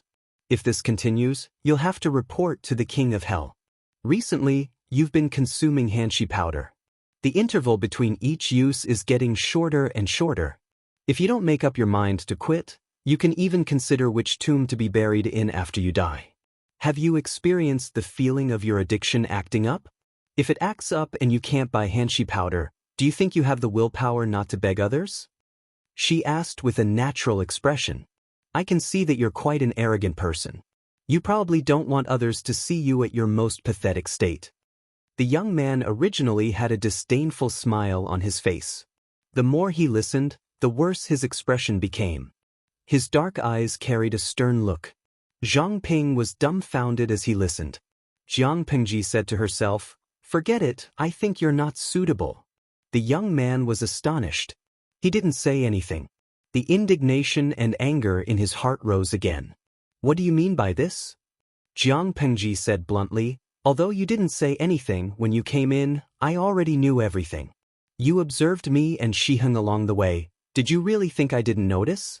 I think you're probably a talent that Zixiao wrote a letter to recruit. You're observing me to see if I'm suitable. However, a wise man can choose his master. Conversely, a master can also choose a wise man. When you came in, I already felt you're not suitable. Zhang Ping was astonished. He really wanted to step forward and cover his lord's mouth. If the young man was really recommended by Wei Ci, he must be a great talent. His lord couldn't court disaster like this. The young man saw Zhang Ping's conflicted expression. His mood became slightly better, but he continued to speak harshly. Such a foolish person is the wise lord that Wei Zixiao thinks highly of? He was ridiculed without understanding him.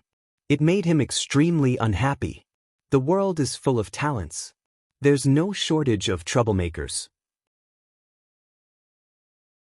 With this body of yours, how many years can you serve me? Jiang Pingji returned with the same harsh sarcasm. Think about it carefully.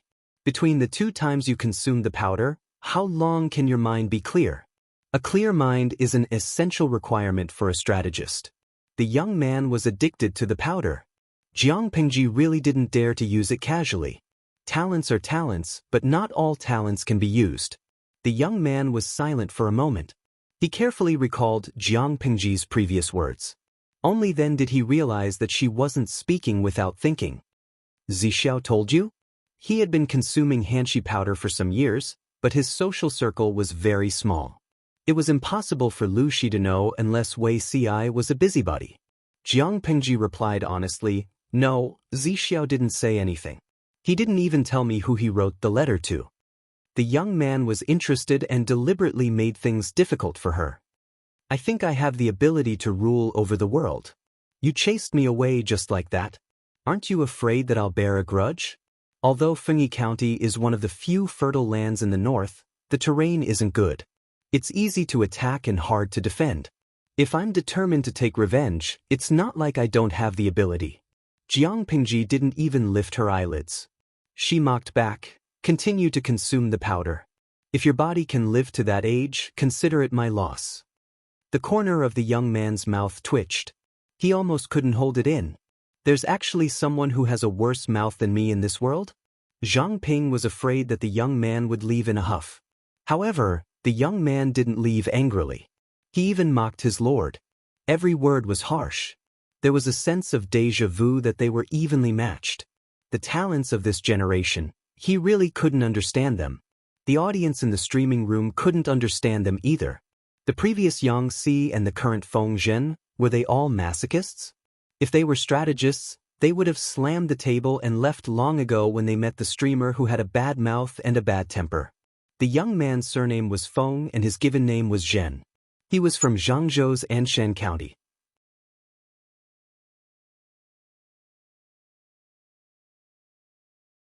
Chapter 570. Jiang Pingji said, think back to the feeling of Hanshi powder acting up. Can you touch your conscience and tell me there's no harm? Feng Zhen's face froze. Just like what Jiang Pingji said before, it's been almost 4.5 years since the first time he consumed Hanshi powder. In the beginning, he only consumed it once every 1 or 2 months, occasionally to liven up his mood. In recent years, he consumed it once every half a month, until now once every 7 to 8 days. Every time he consumed it, his mind would become more cheerful, his physical strength would become stronger, his entire body would feel light and his mind would feel extremely comfortable. Once the addiction of the powder hits him, if he didn't consume Xianxia powder in time, his bones would feel like they were being bitten by thousands of insects and ants. It would be unbearable. However, he still had some integrity. His dependence on Xianxia powder wasn't very serious. If it was someone else who consumed Xianxia powder intermittently for 4.5 years, he would probably have lost his mind, indulging in sensual pleasures, headaches and suffocation, restlessness and madness every day. However, based on his current situation, if he continued to consume Xianxia powder, the intervals between consumption would get shorter and shorter, his life would be in danger. Jiang Pingji shook her head and said, "You've also noticed, from the time you started consuming Xianxia powder till now, the intervals between consumption are getting shorter and shorter. If you don't consume it on time, your bones will feel like they are being bitten by thousands of insects and ants. That excruciating pain, can you endure it?" This was a vicious cycle. If he didn't quit Xianxia powder, his dependence on Xianxia powder would get stronger and stronger, the intervals between consumption would get shorter, the amount of time his mind could stay awake would decrease. After the cycle of nausea, it would be a dead end. Feng Zhen couldn't refute. However, to quit Xianxia powder, he had to endure the process of the addiction acting up. It was easier said than done. Feng Zhen had the same thinking as many gentry. His family was rich and didn't lack Xianxia powder. If the addiction acted up, he could just consume it. Why torture himself? He thought of the pain when the addiction acted up. He shook his head like a rattle drum. No way, the addiction would make one want to die. Why bother to quit? Happiness should come in time. Why wait for it? Life is only 30 to 50 years. Life is short. It's enough to enjoy. Why torture yourself?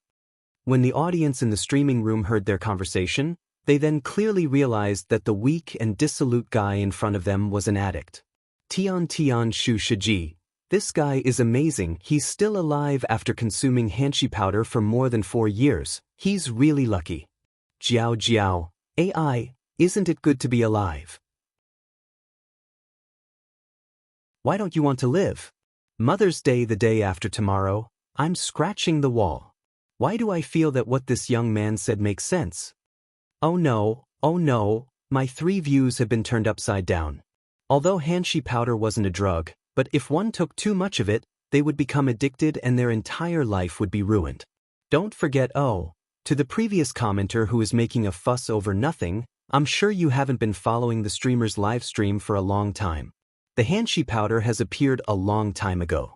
It seems to be somewhat similar to the Wei and Jin dynasties in China. The aristocratic families were very fond of this thing. Did they really not know that Xianxia powder was harmful? Not necessarily. Just like what Feng Zhen had thought, many people knew that once one got addicted to Xianxia powder, it would be extremely painful to quit. But it wasn't as if they couldn't afford to buy Xianxia powder. When they felt uncomfortable, they could just take the powder. Why torment themselves and endure the pain of quitting the powder? In this day and age, beauty is one of the important conditions to become an official, to walk towards the pinnacle of life and to marry a fair, rich, and beautiful woman. After consuming the Xianxia powder, one's senses will feel comfortable and it can also make one feel refreshed, with a rosy complexion, fair skin and beautiful appearance. To them, this is a good thing. Hence, there were many admirers. Feng Zhen naturally didn't consume Xianxia powder for his beauty, he purely wanted to enjoy and have fun. Since he didn't have a long life, he wouldn't waste it if he tried everything at least once. Now that Jiang Pingji advised him to quit using Xianxia powder, Feng Zhen expressed that it was impossible, he wouldn't quit even if he died. Jiang Pingji also expressed that she wouldn't accept people who were not clear-headed. Zhang Ping sighed as he watched from the side. His lord was courting death, yet she didn't make him leave in anger. It could be seen that Feng Zhen was also a masochist. Feng Zhen also felt strange. It was fine as long as he was useful. Why did she have to interfere in his private affairs? Although the wise lord that Wei Ci had acknowledged had the appearance of a wise ruler, His character was not pleasing to the eye. Feng Zhen asked her sarcastically, "There are many people who are after Hanshi powder. Are you going to persuade everyone you meet to quit using Hanshi powder? Be careful that no one will be available in the future. At such a young age, he's a busybody." Jiang Pengji was astonished. "How can that be? Not everyone has the qualifications for me to persuade them. If he's addicted to Hanshi powder, if he doesn't make up his mind to quit, I'll never use such a useless person. Who knows when his addiction will kick in and he'll delay my work. The world is so big, there will always be people who are clean and clear-headed.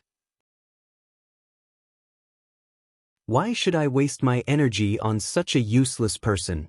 Feng Zhen didn't know if he should feel honored or angry. Such a lord would be done for. If she didn't finish, he would read the 2 words, Feng Zhen, upside down. "You've eaten the dishes from the guest house. How do you like the taste?" Jiang Pengji asked him. Feng Zhen said, "The delicacies of the world. I didn't know that there were so many different types of dishes." Jiang Pengji said coldly, "When you die, you won't be able to eat the delicacies anymore. They'll all be on other people's tables." Feng Zhen was speechless. She asked, "You like to sleep with women and get drunk until the sun rises?" Feng Zhen smiled and said, "The way of saints is to eat and lust. So what if I like it?" He knew that he didn't have long to live. After his wife died, he didn't remarry or take a concubine. He slept with women and lived a carefree life. When you die, the beauty will be in someone else's arms and the wine will be in someone else's cup. Feng Zhen was speechless. Jiang Pengji asked again, "You're also good at gambling?" Feng Zhen held it in and said, "Why can't I gamble a little?" Jiang Pengji sighed and said, "When you die, the family business that hasn't been squandered yet will belong to someone else." Feng Zhen was speechless. "You have a son who's not more than 5 years old. Do you have mean relatives in your family?" Feng Zhen was astonished. He didn't know how she knew all this. He replied, "So what if I do? When you die, your relatives will use your inheritance to bully your son. Don't you think that's pitiful?" Feng Zhen couldn't bear it anymore. His mind was filled with, when you die, when he really died. No, he was still alive, okay? Jiang Pengji said, "I agree with what you said. Happiness should be enjoyed in time. But people can only enjoy the secular world when they're alive. When they die, they'll have nothing. If you abstain from Hanshi powder, you can live a carefree life for another 7 or 8 years. If you don't, you won't live past 7 or 8 months. If you think about it this way, don't you feel that you're at a disadvantage? You could have lived a carefree life for a few years, but now you'll die in a few months." Feng Zhen was speechless. The beauty isn't yours, the delicacies aren't yours, the wine isn't yours, and the gambling money isn't yours. Tell me, isn't this a loss? Only by living well would one have the strength to enjoy life. If they die, they'll just be a salted fish. So, he really didn't intend to abstain from Hanshi powder? Abstain. He must live well and see how this fellow will court his own death. Who asked him to keep saying, "You're going to die, and it's not yours"? No matter how he listened, it was unpleasant.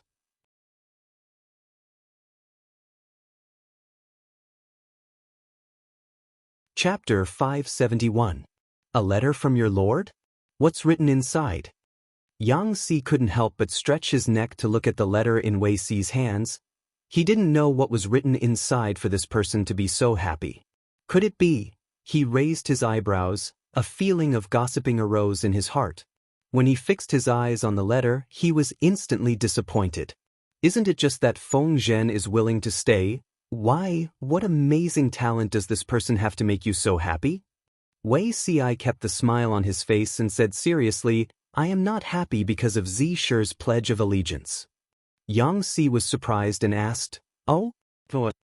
Wei Si said, "Zishi is usually unrestrained. Almost no one can persuade him to restrain himself.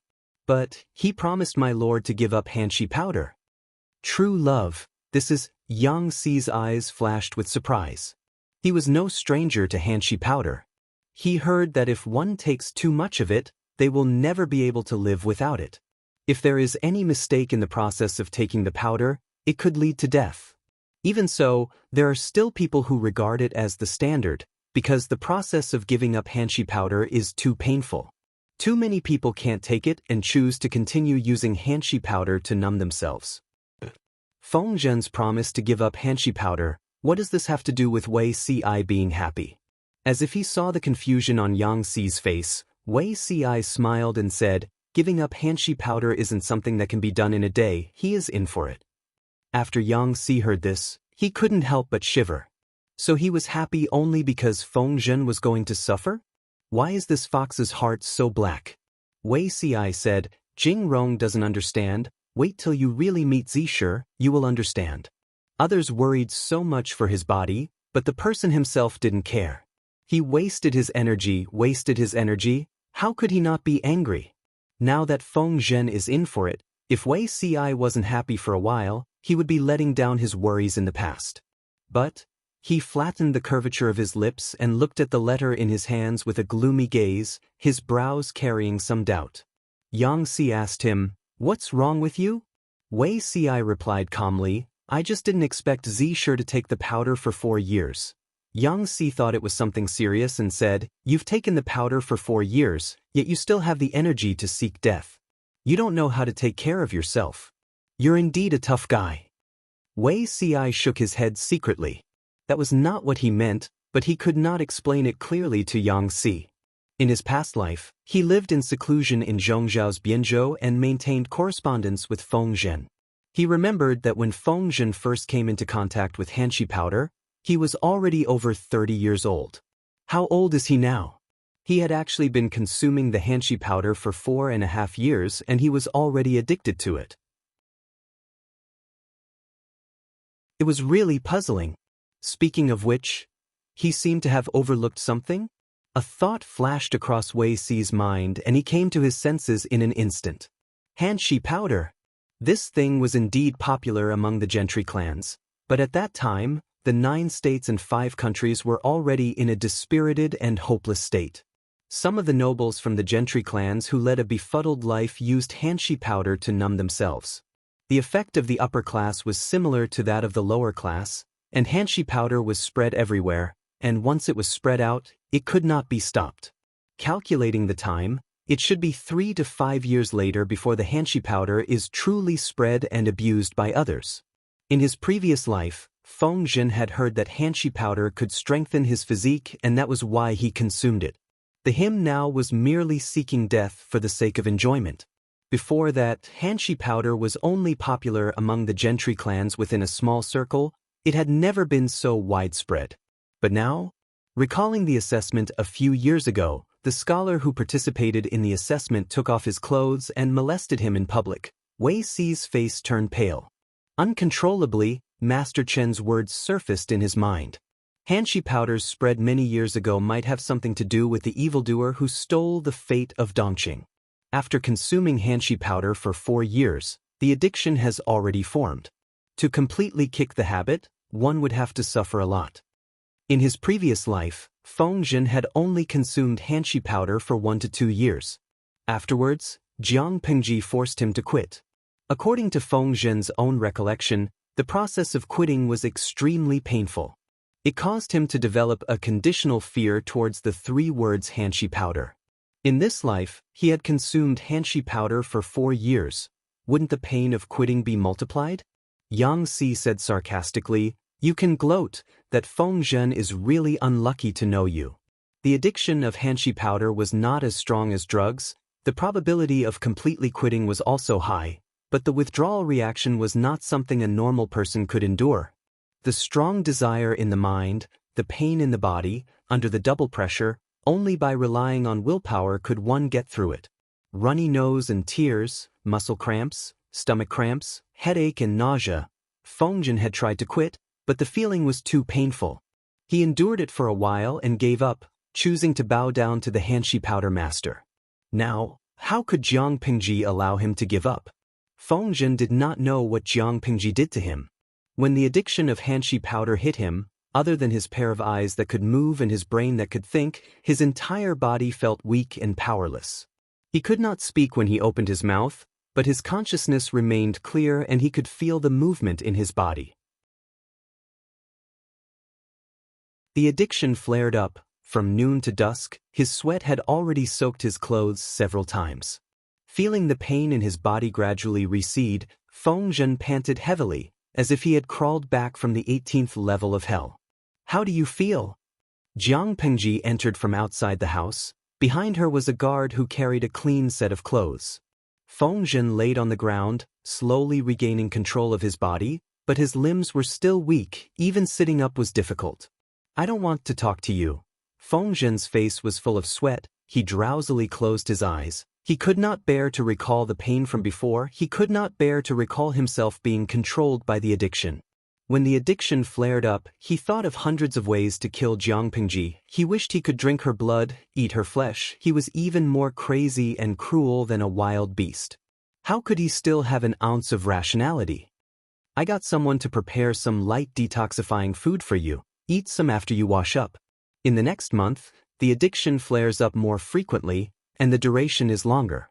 "If you don't have enough stamina and energy, I'm afraid you won't be able to withstand it." Jiang Pengji said, "You should also be thankful that you were rather disciplined when using Hanshi powder. You did not abuse it recklessly."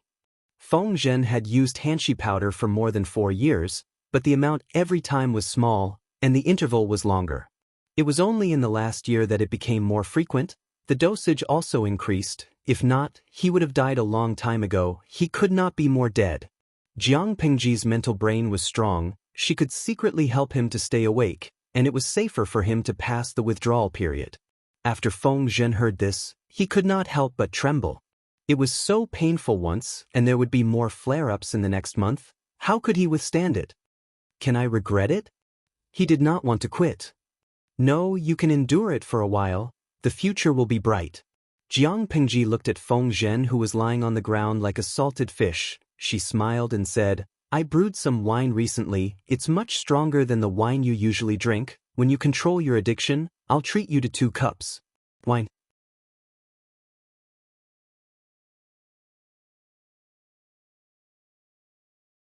Chapter 572. Beautiful. Feng Zhen took a hot bath and changed into soft, airy, and light clothes. As he had been taking the Hanshi powder all year round, his skin was very delicate. A slight abrasion would leave an obvious red mark, and it was extremely painful. That was why he could only wear old and worn-out clothes. After taking a shower, his long hair was still wet. He sat down and drank a cup of the wine Jiang Pengji brewed. As soon as the wine entered his stomach, he felt that it was incomparably hot. The warmth spread to his limbs and bones, and the tipsy feeling rushed straight to his brain. There's actually such a strong wine in this world? Beautiful. At first, he was not used to it, but after a while, the aftertaste was endless. The tipsy feeling made his whole body feel light. Awesome. It felt even better than Hanshi powder. The corners of Jiang Pengji's eyes twitched. The audience in the streaming room expressed their worries. Shuzhong Zhuyenryu, streamer, are you sure it's enough for this guy to abstain from Hanshi powder? Why don't I quit drinking too? Jianghu, not only must he abstain from alcohol, he must also abstain from gambling and lust. The live stream should spread positive energy. A guy like Feng Zhen, who has lost his inhibitions, should be reformed. She might as well let him become a monk and forget about the 5 skandhas. Luo peanut candy, haha, although I should sympathize with him, I really can't help but feel sorry for Feng Zhen. Little angel, if he hadn't met the host, Feng Zhen would have been able to do whatever he wanted. He would have been able to court death however he wanted. But now, he has no choice. Meeting the host might have been the biggest disaster of Feng Zhen's life. Jiang Pengji said, alcohol can harm the liver easily, so you shouldn't drink too much. Just drink half a bottle today. She poured the rest of the wine into her own bowl and drank it all in one gulp. My wine. Just as he reached out to stop her, there were only a few drops of wine left in her bowl. It happened so quickly that Feng Zhen couldn't react in time. Jiang Pengji sneered. That's mine. Feng Zhen gritted his teeth and said, how can you be so despicable? He hadn't had enough. Jiang Pengji said, do you want more? Just endure the next craving. Feng Zhen, I have a saying, you are very arrogant. Does your father know? I don't know if I should say it or not. Lu Shi, come back here. Just as Jiang Pingji had said, it was very painful in the early stages of giving up the powder. It would act up frequently, but once it was over, it would be a whole new world. In the beginning, it would only flare up once every 1 or 2 days, and each flare up for more than half a day. Gradually, it became a flare up every 3 to 5 days, and it would flare up for an hour. 2 months later, Feng Zhen's vitality slowly improved. His cheeks had a healthy flush, and the green color on his lips had faded. Even his thin cheeks had gained some weight. He had yet to completely abstain from Hanshi powder, but when his addiction flared up, he no longer needed Jiang Pingji's special care. Just based on his willpower, he could withstand the withdrawal symptoms and resist the urge to consume Hanshi powder. This was considered a huge improvement. Of course, based on the ridicule from the audience in the streaming room, perhaps the appeal of fine wine to Feng Zhen was far greater than the Hanshi powder. The benefits of quitting the powder were obvious. This was something Feng Zhen was most familiar with. Previously, his brain was like glass that was covered with dirt that was difficult to remove. Now that the dirt was gone, sunlight could pass through the glass without any obstruction. His thoughts were unprecedentedly clear, and his thinking speed was much faster than before. Even his memory had recovered a lot. One had to know that after consuming Hanshi powder, his brain was somewhat sluggish and his memory was weak. He would often forget some unimportant things after hearing them.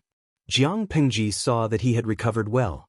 She directly brought him to the government office and assigned Dian Yen to be his temporary guard. Even if he ran to the toilet, Dian Yen had to wait outside the toilet and was not allowed to leave easily. This made Feng Zhen furious. Jiang Pingji said, "Isn't it because I'm afraid that your addiction will suddenly act up? With Dian Yen watching over you, I'm more at ease." Feng Zhen said, "Who would believe your words?" Was it because she was concerned about him? The Hanshi powder he had on him had been wiped clean. Even if he wanted to use it, he couldn't. Occasionally, his addiction to alcohol would kick in and he would want to drink a little or sneak out to play with girls, drinking and having fun. Not long after, Dian Yen would appear with a pair of glaring eyes. He looked at him without saying a word, not saying a word, just looking at him. Even if Feng Zhen was thick-skinned, he was too embarrassed to continue hugging girls. Was this concern? After a while, he was almost scared to the point of impotence. Jiang Pingji said seriously, "The autumn harvest has just ended. Fengyi County has to be busy with the matters of getting through the winter. Whether it's the people's livelihood or the army's training, they come one after another. At such a time, you're enjoying yourself alone. What will others think? After you're done with this, you can play as much as you want. I'll reimburse all your expenses. How about it? That good?" Feng Zhen was suspicious, but Jiang Pingji was too sincere. He couldn't help but choose to believe her. Feng Jin clicked his tongue. His lord's painting skills were even more exquisite. Feng Zhen still didn't know the fear of working overtime. However, he had secretly seen how Feng Zhen's addiction acted up. Now that he hadn't completely kicked the addiction, would there be any slip-ups if he was allowed to handle official matters? Jiang Pingji said, "It's all right. Don't be fooled by his sickly appearance. He has too much energy. Once he's idle, no one knows what he's thinking about. It's dangerous for his addiction to act up. Let him work hard in the government office and waste his energy. I guarantee that he won't even have the energy to think about what Hanshi powder is." To put it bluntly, when the addiction flared up in the past, it was because he had nothing better to do. When he's busy, the situation will improve. She was speaking nonsense with a straight face, but Feng Jin didn't dare to agree. Why didn't he know that a heavy workload could help him kick the addiction? It was obviously his lord who was making things up. At the end of November, Wuxian's trusted aide brought a group of merchants to the Xiangyang district. The items he brought this time were much more than the previous totals. "Your servant greets the owner." It was the confidant's first time meeting Jiang Pingji, but the respect on his face was not fake. "How's the plan this time?" Jiang Pingji discussed in detail with this confidant in the study. The guards and maids around were all cleared away. She even temporarily shut down the streaming room. Wuxian's confidant was the manager of the treasure house. He said, Everything went smoothly. All the colored glass of the Heavenly Palace has been sold to the North Borderlines Business Alliance at 30% of the price. The money and jewels exchanged are all recorded here. Honor, please take a look. Jiang Pingji reached out and received the thick and heavy account book. The records were indeed very detailed. There was not a single discrepancy in the amount. You've worked hard this time. I plan to allocate 200,000 strings of coins to reward the merchant group that transported the goods. Although it was only 30%, the profit was undoubtedly terrifying. 20 sets of glass jewelry were sold at the normal price. The total was 1.83 million strings of coins. The remaining 2,000 sets were sold to the North Borderlines Business Alliance at 30% of the price. The total was 17.36 million strings of coins. The total was 19 million strings of coins. These were all exchanged for gold, silver, and jewels of equivalent value. There was not much fluctuation. The manager of the treasure house also used more than 100,000 strings of coins to purchase a large amount of sheepskin and wool. It almost emptied out the stock accumulated by the farmers in the North Borderline. The manager smiled. This is what a servant should do.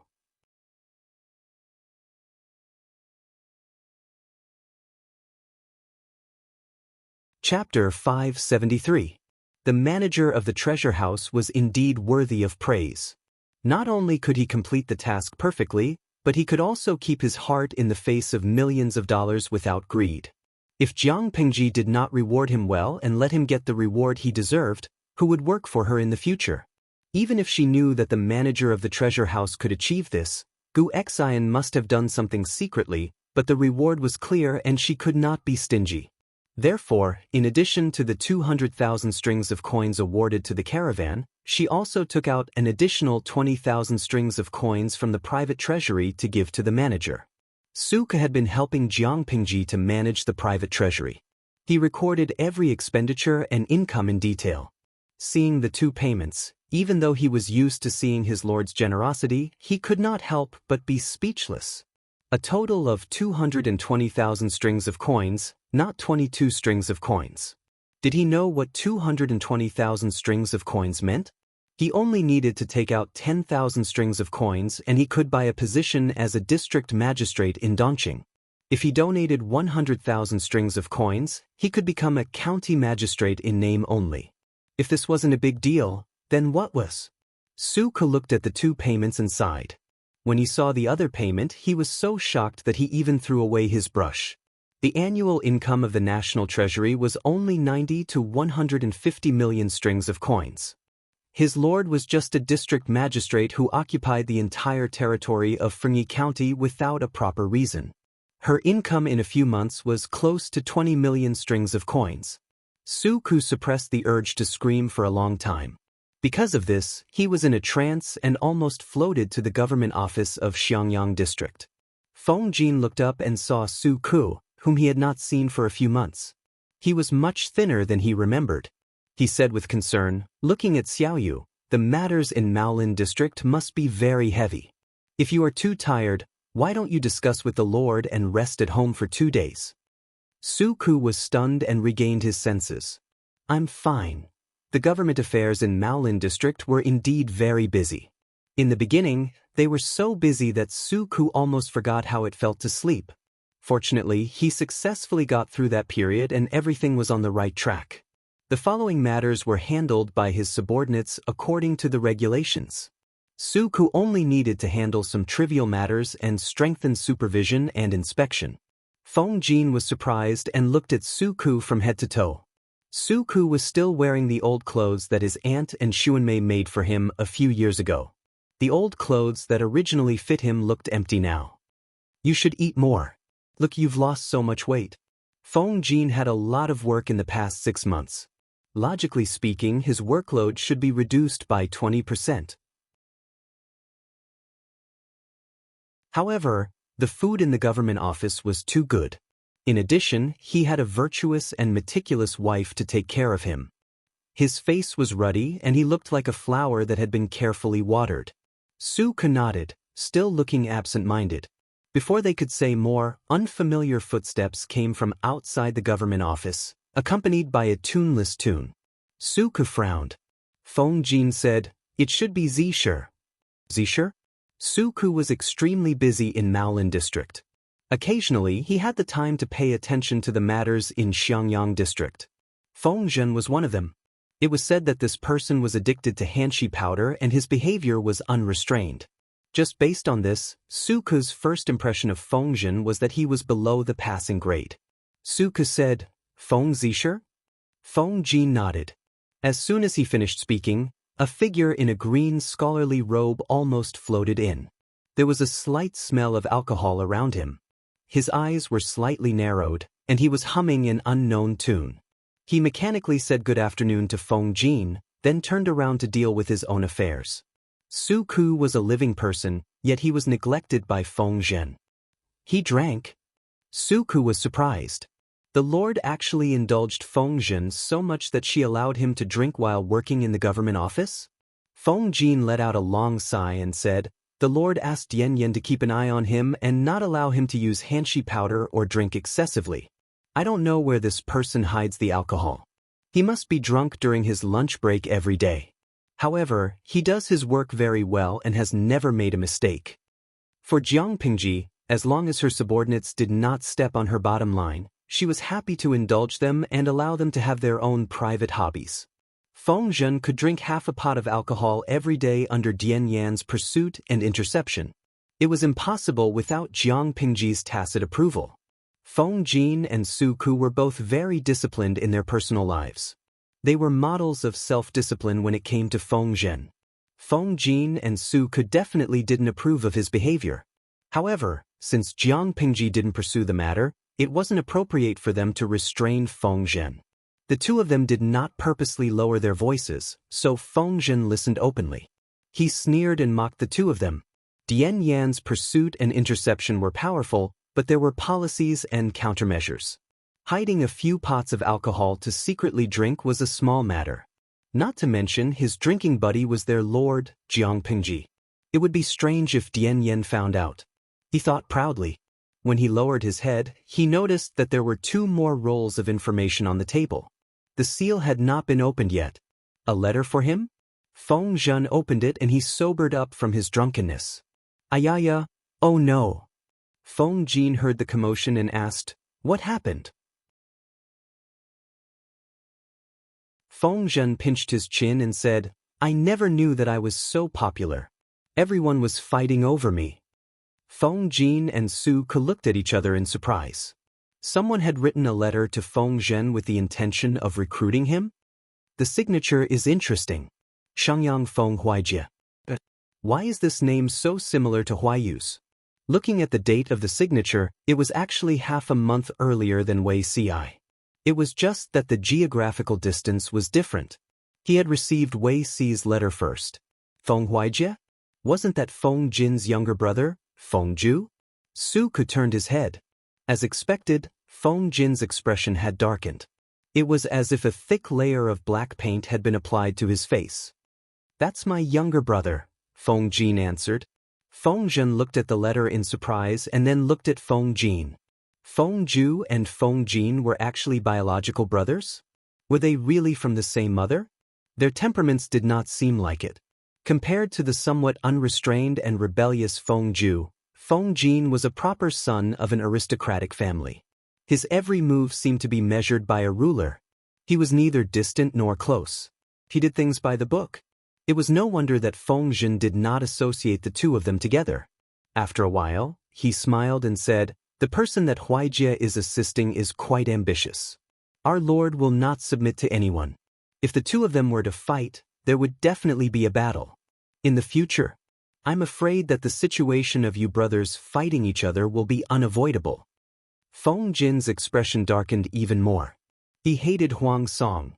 He really did not know what kind of magic potion that Huang Song had fed Feng Ju. How could a mere eunuch's son be worthy of Feng Ju's full support? We all serve our own masters. If such a day really comes, Jin will naturally clean up the mess. Feng Jin snorted softly. His impression of Feng Jin had also worsened. Feng Jin did not care. His personality was not suitable for dealing with such righteous gentlemen. Opening the other letter, Feng Zhen clicked his tongue. It looks like that Huang Song really does have some skills. Feng Jin raised his eyebrows. What's wrong?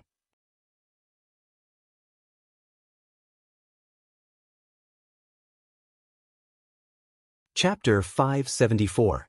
Strike first and gain the upper hand? Jiang Pingji occupied the entire territory of Fengyi County. She had 20,000 meticulously trained troops in her hands. Next spring, she would be able to sweep through Wanzhou and take over the entire province. When the time came, she could directly write a memorial and force the Dongqing royal family to confer her the title of governor of Wanzhou. If they sent a large number of troops across half of the north to attack Huang Song in order to nip their enemy in the bud, they would not be able to conquer Wanzhou next year. But they would not be happy to allow Huang Song to grow at the border between the south and the north. Feng Jin said, "It's better to discuss this with the Lord.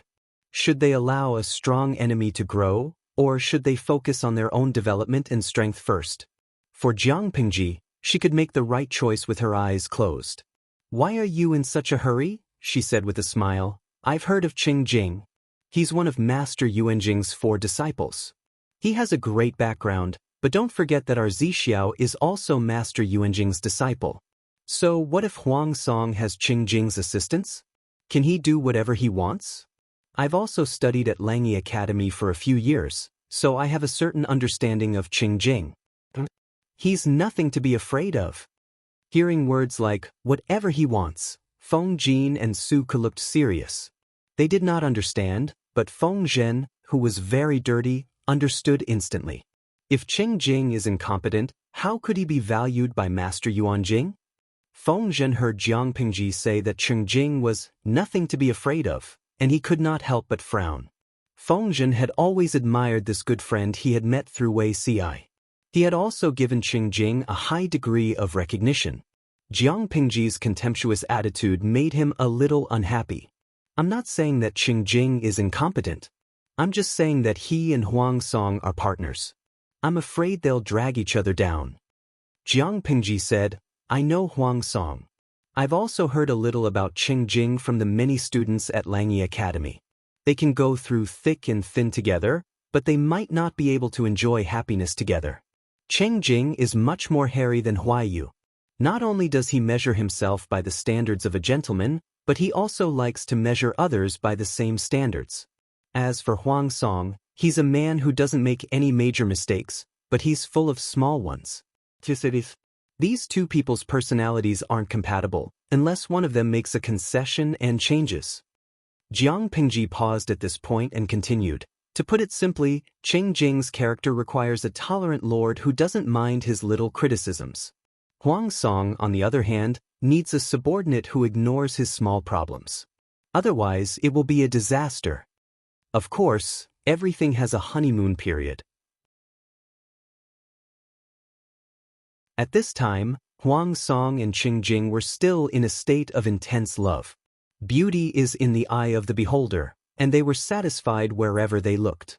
Huang Song's influence was small at the moment, so he would naturally exercise caution and restrain himself. Qing Jing would also wholeheartedly assist him and do his best to assist him. However, when Huang Song's strength increased and he had more people by his side, Qing Jing's advice might be an eyesore. After saying that, she concluded, "We just need to take care of our own matters. Standing firm is far more important than anything else." Feng Zhen said, "If Huang Song is allowed to grow, he will definitely become the Lord's #1 enemy." Jiang Pingji sneered. "My rival? Even if he cultivated for another 8 to 10 years, he still wouldn't be qualified. Even if he could stand up to me as an equal, he still wouldn't be able to defeat me. If we focus on such a strong enemy and neglect more important things, then we'll have our priorities reversed." According to Jiang Pingji's original plan, her battlefield would be the northern borderline and the north of Dongqing.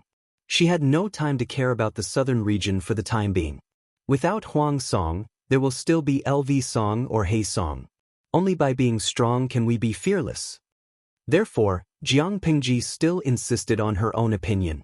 Next spring, they would conquer Wanzhou. As long as they occupied Wanzhou, along with the nearby Chongzhou and Hu County that was secretly controlled by Lu Shi, the three places would be connected. When the time came, they would have money, food, manpower, and soldiers. Then, they could restrain the cavalry. It was not impossible to defeat the northern borderline. What were the benefits of defeating the northern borderline? Not only were there rich mineral resources, countless gold, silver, and jewelry, but there were also vast territories and commercial areas. There were also countless horse farms and elite war horses. The horse farms in Dongqing were concentrated in Songzhou. If they could not conquer Songzhou or obtain the support of the Meng family in Songzhou, the cavalry would not be of any use. If they could encroach on the northern borderline with the horse farms and elite war horses, would they have to worry about not being able to form a cavalry? With the cavalry, it would be a piece of cake to turn around and attack the forces in Dongqing. Feng Zhen looked at Jiang Pingji seriously. He sighed in his heart. This child had a firm heart and was not moved by external factors. She had the appearance of a wise ruler. This winter, I'll have to trouble you again. After spring, we will prepare for war in Wanzhou. Does anyone have any objections? Feng Jin and Su Ke's expressions changed drastically. They seemed to recall the fear of working overtime last winter. Only Feng Zhen, who did not understand the situation, replied with a smile, "How would I dare to refuse the Lord's request? But, my lord, don't forget our previous agreement." They had to hold on to the support of eating, drinking, and having fun. This was their meal ticket in the future. Jiang Pingji returned a light smile. Of course, how could I forget what I promised Zisher? Su Ke gave Feng Jin a look and inquired about the situation. What shady dealings did the Lord and Feng Zhen have with each other? Feng Jin secretly sighed and mumbled to himself. Su Ke almost choked from laughing. How can you take my lord's words seriously? Su Ke laughed and ridiculed him. My lord often says these things, but she doesn't know that the government office is always busy. They are only busy for a short period of time throughout the year, and that short period of time is a year. How can there be time for him to eat, drink, and have fun? Feng Jin said, Isn't that so? Throughout the year, there are only 7 days of rest before and after the new year. However, during these 7 days, the eateries, gambling dens, brothels, and southern courtyards are all closed, preparing to celebrate the new year with their families. The shops are all closed. I don't know where he is going to enjoy himself. Sai, another one who has been fooled by the Lord. I don't know when he will find out the truth. I'm afraid it won't be too late. The two looked at each other and smiled. They saw the gloating look in each other's eyes.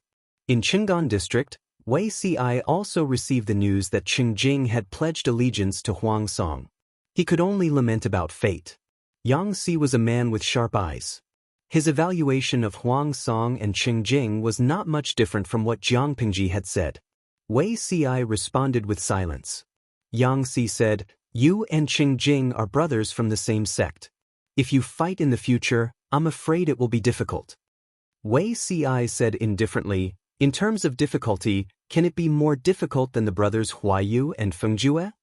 It was not just Feng Jin and Fengjue. The two brothers' eldest brother assisted another person. It was obvious that the three brothers were hurting each other's hearts. Then why do you look sad? Wei Si did not answer. How could he answer? Could he tell Yang Si that he was silent only because Qingjing had also served Huang Song in his previous life? Qingjing was imprisoned when Huang Song's power was at its peak. Because the ruler and his ministers had different opinions, the conflict became more and more acute. The conflict of many years erupted and could not be resolved. In the end, Qingjing was imprisoned for more than 2 years. When Huang Song was defeated and committed suicide, Qingjing heard the news and finally committed suicide in prison.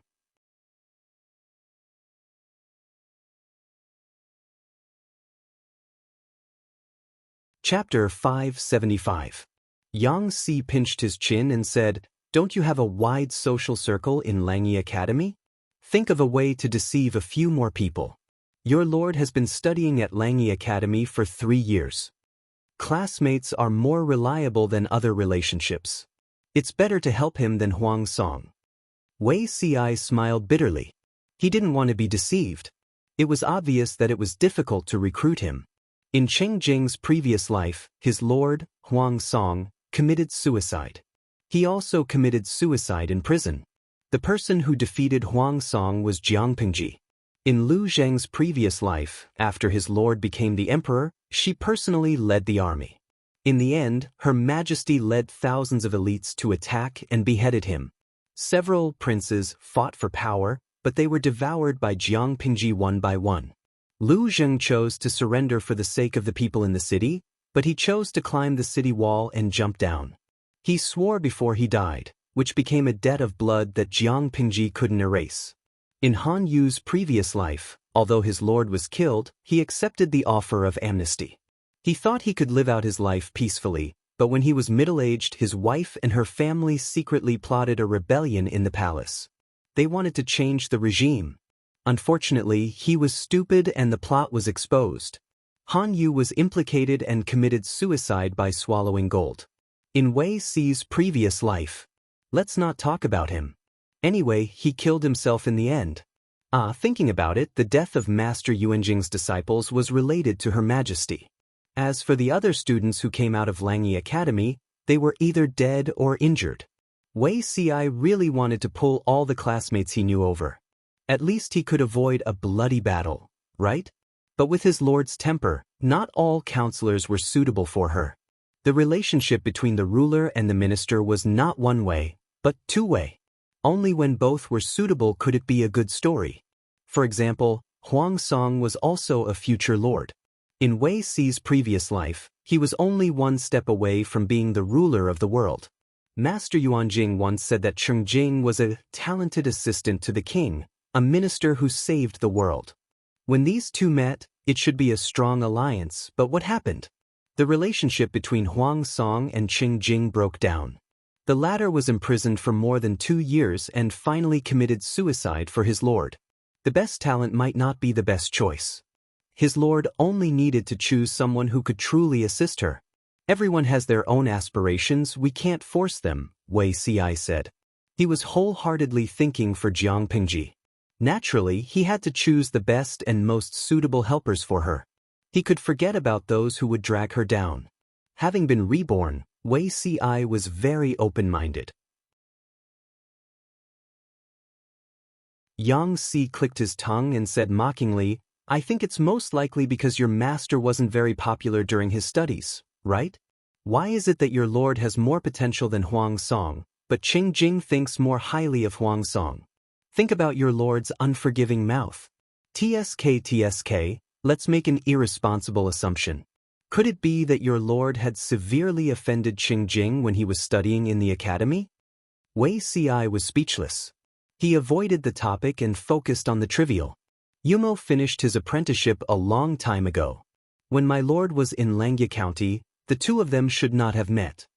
Since they had never met before, there was naturally no problem of not offending him. However, Jiang Pingji was studying in Langyi. Wei Si spent most of his time outside, but it did not mean that he did not care about the matters of the academy. In terms of popularity, his lord was not very popular in Langyi Academy. As the saying goes, birds of a feather flock together. His lord's character was rather casual. Most of the students in the academy were serious people who conformed to the rules and did things by the book. The latter naturally looked down on Jiang Pingji's casual behavior and style. They even wished they could cover their noses and pass by. However, in terms of friends, she also had friends who were relatively close to her. It was just that most of them were fair-weather friends who drank and drank together. Yang Si rested his chin on his hand and said, Sigh, that's probably not fated. However, I heard that Cheng Jing's talent is no less than that of Prime Minister Huangfu of the previous dynasty. Are you really not worried that Cheng Jing will help Huang Song gain a foothold in the north? When that time comes, he will be a huge problem. Wei Si said, even the cleverest housewife can't cook without rice. What do you mean? They lack money. Wei Si smiled and said, they won't be developing quickly in a short period of time. Their momentum won't be strong. Yang Si said, that may not be true. I've learned about Huang Song from Prince Changshu. This person's family really doesn't lack money. Huang Song's grandmother was originally a widowed woman from a poor family. Because of her beautiful appearance, Huang Tan took a fancy to her. Huang Tan took her as his wife and adopted the son of the widow's ex-husband, who was Huang Song's father. He treated Huang Song like his own son. Huang Tan doted on Huang Song like his own grandson. Huang Song's father used Huang Tan's connections in the court to do a lot of business deals. He made a lot of money and was very wealthy. Huang Tan's power was overwhelming. He secretly diverted the national treasury. Wasn't the business of a few generations for the sake of their descendants? The savings of Huang Tan and Huang Song's father were ultimately given to Huang Song. Huang Song's family was supported by Huang Tan and had improved a lot in the past few years. Huang Song lacked manpower, but he definitely did not lack money. Now that he had the help of two heavyweights, Feng Zhu and Qing Jing, he would probably not lack manpower in the near future. Wei Ci smiled and said, "What I mean is, Huang Song is not as rich as my lord." In his previous life, Huang Song did develop rapidly and occupied a large piece of fertile land in the north of Dongqing. Wei Ci was really not very worried. Jiang Pingji's starting point in her previous life was very low, but she still managed to rise to the top. Now that she had such a good start, there was no reason for her to fail miserably. Huang Song is very smart. Without absolute confidence, he will not take the initiative to provoke a strong enemy. Wei Ci and Jiang Pingji had the same opinion. They should concentrate on developing their own strength. Only then could they occupy a place in this chaotic world. In the short term, they probably won't go against each other. Not only would they not go against each other, but the two families might even form an alliance and cooperate for a while. Just as Wei Ci had this idea, Qing Jing was also persuading Huang Song to build a good relationship with Jiang Pingji. Qing Jing looked at the entire great universal geographical map and said in a low voice, "The situation in the north seems to have taken shape. Lu Shi has occupied Chongzhou. Hu County is his old nest that he has operated for many years. According to his methods, even if he gives it up, Hu County will still be in Lu Shi's hands. Hu County used to be a barren land and unruly rivers. It did not belong to any prefecture. Its area was slightly larger than the smallest prefecture in Dongqing. Now it was Dongqing's largest county in terms of production. Chongzhou, Hu County, and a third of Wanzhou, which Jiang Pingji occupied. The power in the north was basically in the hands of the Lu family father and son. If my lord wants to compete with Lu Shi, don't fight with him before the situation is developed. You should focus on the south."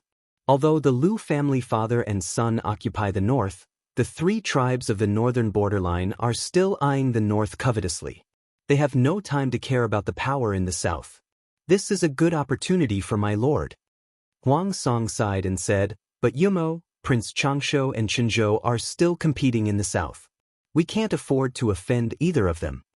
When the immortals fought, the mortals suffered. Two skinny camels were still bigger than a horse. Huang Song was really no match for them. Qing Jing smiled faintly and said, "Not necessarily." When Prince Changshu and Qinzhou fought, it was hard to determine a winner, but this also meant that both sides were exhausting each other's strength.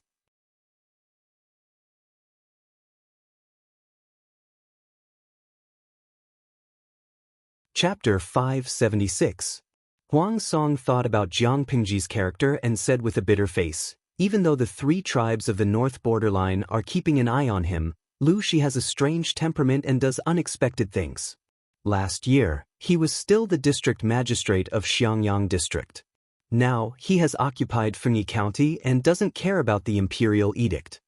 If she were to attack Huang Song on a whim, Huang Song would not be able to defend himself." Cheng Jing said, "The news of Anyina's second princess consort's sudden death has spread to the three tribes of the north borderline. The barbarians have coveted the central plains for a long time. Latest by next spring, when the grass is plentiful, they will gather their troops to attack Dongqing. Isn't Lu Shi's Chongzhou the first to be attacked?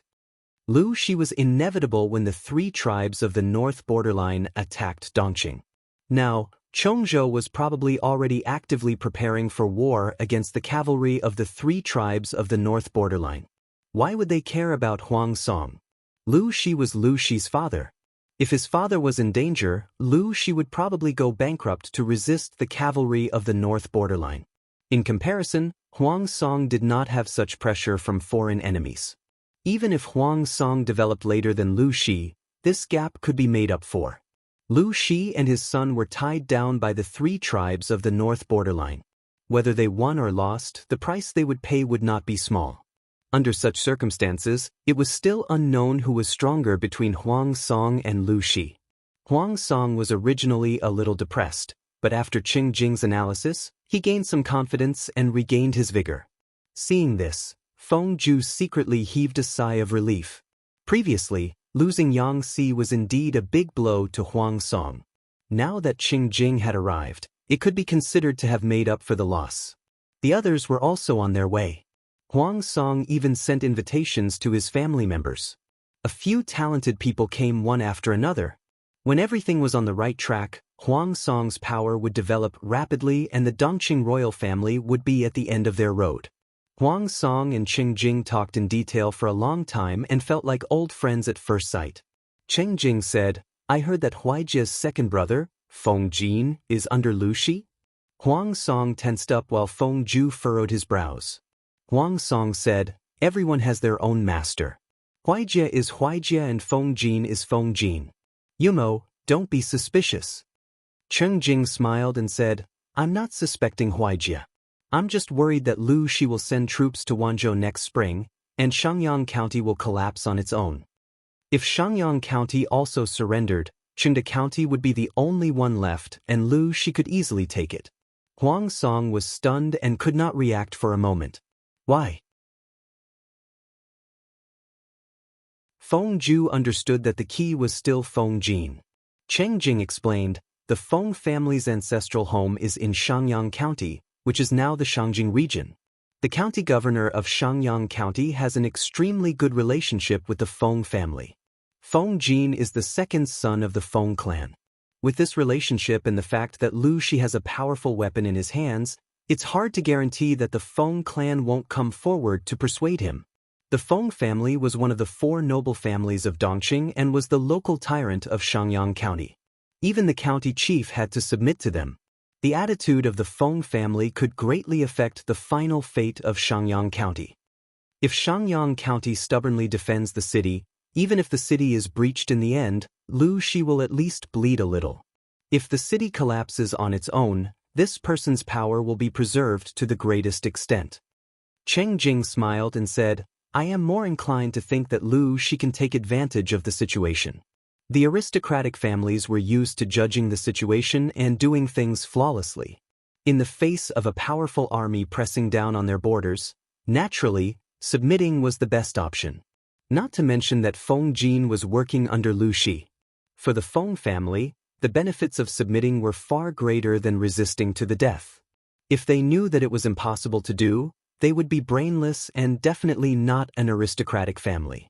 Qing Jing chose Huang Song not only because Huang Song was more in line with his temperament and was closer to the image of a wise ruler in his heart. Another important reason was that Lu Shi seemed to be doing well now, but in reality he was walking on a tightrope. The slightest sign of trouble could lead to eternal damnation. Were the three tribes of the north borderline just for show? The more glorious Lu Shi was now, the more pressure he would face in the future when he faced the oppression of the three tribes of the north borderline. In comparison, Huang Song was more in line with his expectations. However, all of this was based on the fact that the three tribes of the north borderline had the ability to invade the south. Did the north borderline have the ability to invade the south? Wei Ci smiled without saying a word. At the beginning of the 11th month of the 20th year of Tianwu, there was a horse plague in the northern borders. The war horses died of the disease, and only 1 out of 10 survived. He still remembered that in his previous life, the three tribes of the northern borderline had been sharpening their swords to attack the central plains, but a few Fergana stallions from Shalon had caused an unprecedented large-scale horse plague. Countless war horses died of the disease, with less than 1 or 2 survivors. The combat power of the cavalry was almost completely destroyed. By the time the three tribes of the northern borderline recovered from the blow of the horse plague, the Central Plains was already in full swing, with several feudal vassals supporting them. The three tribes of the northern borderline launched a sneak attack on Jiang Pingji's lair behind her. Coincidentally, Qiguan Rang was the one who stayed behind to guard the lair, so the three tribes of the northern borderline did not gain much of an advantage. When Jiang Pingji returned from the war, she exploded in anger. She took her weapons and went to the north borderline, temporarily escaping from the chaotic war in the Central Plains. Oh, then the north borderline was dumbfounded by Jiang Pingji's mad dog style of fighting. Her majesty was now more powerful than she had been in her previous life. Once she unified the north, she could take the initiative to attack the three tribes of the northern borderline before they could recover. There was a saying that went, "Take advantage of your illness to kill you." Thinking of the rich horse farms and countless mineral resources of the three tribes of the northern borderline, Wei Xiai almost smiled until his eyes were squinted. Every time he saw Wei Xiai smile so viciously, Yang Si could not help but have goosebumps all over his body. On the other side, Jiang Pingji almost exploded in anger. She temporarily did not have time to care about the horse plague in the northern borderline.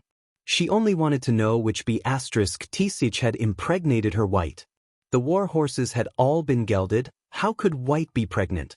Could it be that the stableman had done something deranged? Stop licking, I'm asking serious questions. Jiang Pingji raised her hand to stroke White's mane, a smile still on her face. She turned her head and stared fiercely at the stableman who was in charge of the stable. White rubbed Jiang Pingji's face innocently, sticking out its tongue to lick her from time to time. Its tone was a little heavy.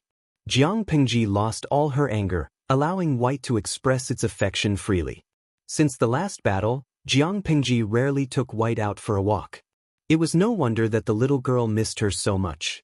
She wanted to go hunting today, get some game, and have a barbecue and hot pot with her friends in the government office.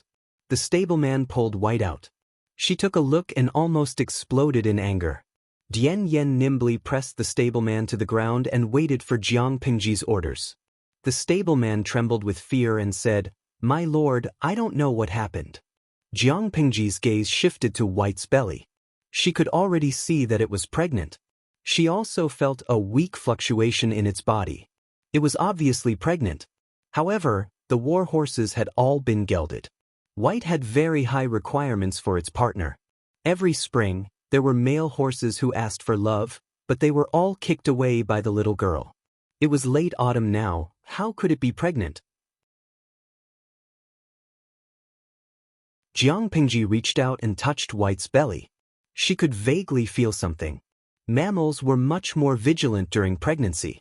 Whoever touched a mare's belly was guaranteed to be rewarded with a hoof. However, White trusted Jiang Pingji very much. Its temper was still docile. Well, this was only limited to Jiang Pingji. To others, it was a tsundere queen. Whoever provoked it, it would kick them. Are there any clean male horses in the stable?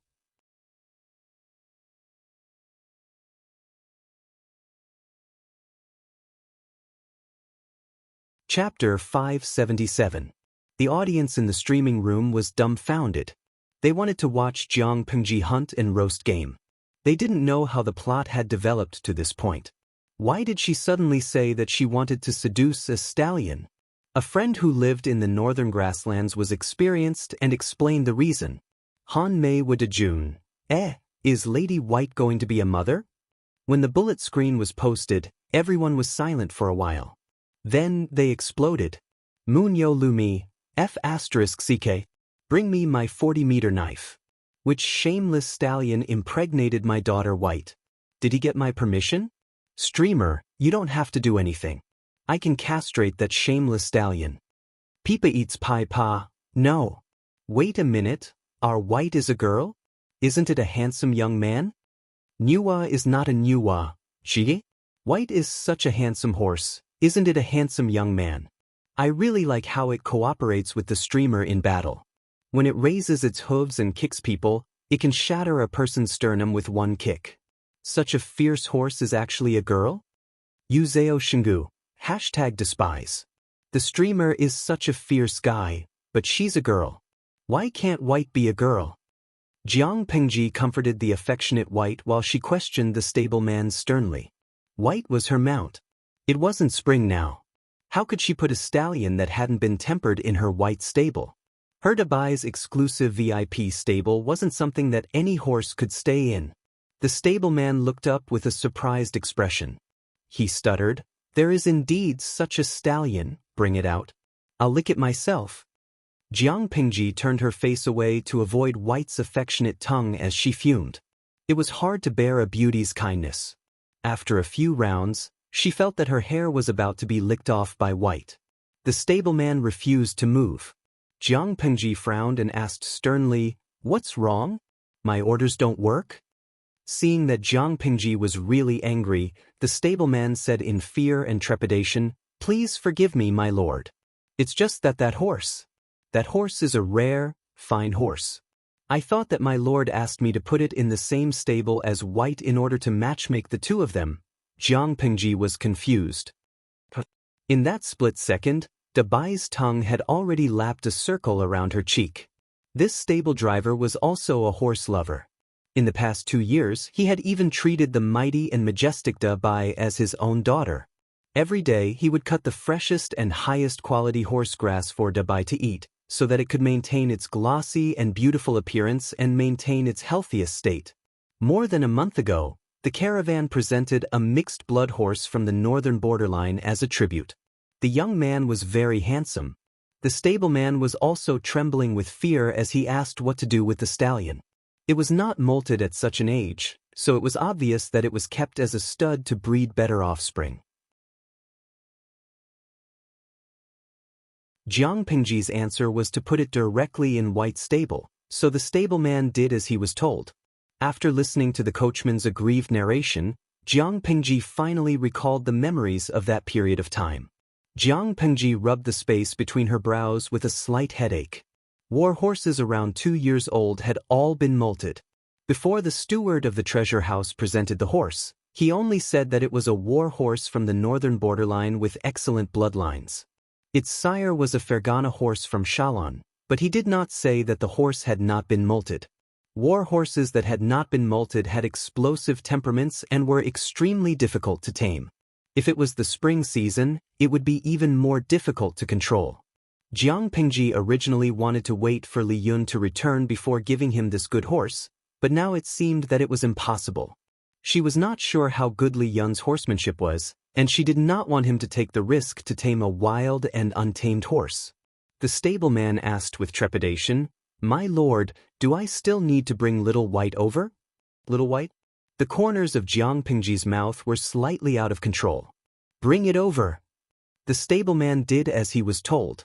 When she saw the horse with the word "good" written on it from head to toe, Jiang Pingji finally understood why it was called Little White. When Dabai saw Little White, he took 2 steps forward and rubbed against it. It responded warmly, even its steps were extremely graceful. This horse really hasn't been molted? She had never seen such a graceful and obedient stallion. Little White's build was slightly more muscular than Dabai. Its fur was also snow white without a trace of other colors. Standing beside Dabai, they looked like biological sisters. Seeing Dabai take the initiative, she was momentarily speechless. She was speechless, but the audience in the streaming room could help her ridicule. "Can't think of me, D. My daughter Dabai is indeed a queen. It must have tamed Little White. Casually take one, of course." Actually, at Dubai's current age, she is considered a leftover woman among the horses. Little White seems to be only a little over 2 years old. It's a little fresh meat. The baby of these two must have a very good bloodline. Streamer, please don't break them up. Still sound nice. Generally speaking, war horses in ancient times were molted. They were easy to tame and manage. They would keep the stallions with the best bloodline and in the best condition as stud horses to breed strong offspring. Although Little White is a little delicate, it is still the descendant of a Fergana horse and a war horse from the northern borderline. It may not be pure blood, but it is still the 2nd generation. Streamer, please don't bully it. Jiang Pingji frowned and asked the stableman how much a stallion from the horse farm in the northern borderline cost. The stableman did not know about the situation in the northern borderline, but he had heard about the price of a stallion from the Tsang Prefecture horse farm. A stallion with a good bloodline cost around 100,000 strings of coins. This was a good stallion found from outside. If it was a stallion from the farm, the price would definitely not be so expensive. Jiang Pengji was stunned for a moment. She glanced at Little White. The stallion seemed to be a little afraid of strangers. It shrunk behind to buy. Jiang Pengji asked, "What about this one?" The stableman said, "I have inquired about it from the caravan. Little White seems to have been bought for 150,000 strings of coins." A stallion worth 150,000 strings of coins? Why does it look so scared and timid? Jiang Pengji took a deep breath and said, "Forget it. I won't do it." After a while, she asked, "You have a lot of experience in raising horses. What do you think of Little White's body? Is it sick? What stallion would be so shy and timid? It was as delicate as a lady from a noble family among horses." Her Dabai, on the other hand, looked like a domineering Xiu. Jiang Pengji was really a little worried about a horse from the northern borderline. However, she sensed that its body condition was very good. The stableman hurriedly said, "No, Little White's body condition is excellent." Jiang Pengji was silent for a moment, then she sneered and said, "I have never seen a war horse with such a timid temper." Dabai was pregnant. It was not good for Jiang Pengji to ride it to hunt. She simply asked someone to put a saddle and stirrup on Little White. The stableman said in a panic, "My lord, you can't. This horse has not been tamed. If it accidentally startles my lord."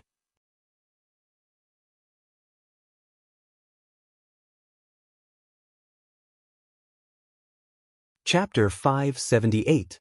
Did Little White have the ability to throw Jiang Pengji off the horse? Reality proved that it had the heart but not the guts. Animal senses were far stronger than humans. The more intelligent an animal was, the stronger it was. When ordinary people faced Jiang Pengji's aura, they would only feel that this person's aura was as tall as 2.8 meters. She was dignified and unfathomable. But in the eyes of these animals, it was a naked threat, as if they had met their most terrifying natural enemy. Not to mention Little White, a horse that grew up on a horse farm. Even a wild horse would involuntarily be afraid when it met Jiang Pengji. Why did Jiang Pengji like Feng Jin's Changxing so much? Because when children are ignorant, they are as sensitive as animals. Changxing was not afraid of her, but was close to her. Of course she liked it. Similarly, Little White was so obedient, she could not dislike it. Little White knew that a wise man submits to circumstances. It ran fast and steadily, and did not make any mistakes in its commands. Jiang Pengji rode it to hunt. She thought it would be frightened by the prey, but it proved that it was not timid. Small prey occasionally jumped out of the bushes, but it was calm and composed. Its endurance, running speed, and posture, all these qualities did not disappoint its bloodline. Jiang Pengji rode on Little White's back, holding White's reins in her hand. While hunting, she walked White to let it have some fresh air. It stayed in the stable all day, and White was pregnant. If it did not go out to get some fresh air, who could control it if it got angry? After running one round, Little White's performance was satisfactory. Jiang Pengji allowed it to stay in the VIP stable of her White family. Jiang Pengji returned with a full load of prey. It was the season when the prey was plump, and barbecued had a special taste. However, White is pregnant. Keep an eye on it. She instructed the stableman who took care of White. If Little White is restless, separate them. The stableman nodded and bowed, hurriedly agreeing. White was reluctantly led back to the stable by the stableman. Along the way, it looked back 3 times, making Jiang Pengji feel extremely guilty. This was a small episode. Jiang Pengji told Li Yun and the rest about it as an interesting story. The construction of Maolin District, Qingan District, and Jiaoping District was still in full swing. Because they had absorbed a large number of refugees and escaped members of the Tsing-Yi army and the Red Lotus Group in the past 6 months, in addition to the prisoners of war that they had previously captured, there was no shortage of people in all aspects of construction. Everyone had survived the busiest period, and the rest of the matters could be handled according to the regulations. Qiguan Rang and the rest could finally take a break from their busy schedule and slightly relax. After settling the matters in each district, the few of them sneaked back to Xiangyang district for 2 days. Li Yun was originally busy in Maolin district. Later on, it was decided that Qingan district would be used as a trial district for farming. He was transferred to Qingan district to help out. This fellow is extremely talented in farming. In the past half a year, the reclamation and distribution of wasteland has been completed. Hearing that Dabai was pregnant, and that the stallion was an excellent warhorse with half of the Shalan nation's Fergana horse bloodline, he couldn't help but be tempted. Master, Jiang Pengji flipped the roasted meat and asked, "What's wrong? If Great White gives birth, can I reward the foal it gives birth to?" Just as Li Yun opened his mouth, a sharp gaze focused on him. Which man doesn't love horses? Dabai's quality is obvious. The stallion is a valiant warhorse with the bloodline of the Fergana horse. How bad can the offspring of the two be? For a military general, if he can obtain a warhorse that is full of spirituality, of excellent quality, and is connected to his heart, it will be like adding wings to a tiger on the battlefield. It is hard to find even with money. The moment Li Yun opened his mouth, he reserved a good horse with great potential in advance. He hated himself for not speaking up earlier. Li Yun actually snatched it first. Jiang Pengji smiled and said, "All right, if you like it, you can take it away." "Thank you, master." Li Yun's cheeks were flushed with joy. It was unknown whether it was because he drank too much or because he was too happy. A family of people roasting meat in the government office. The scene was too beautiful, and the style was too strange.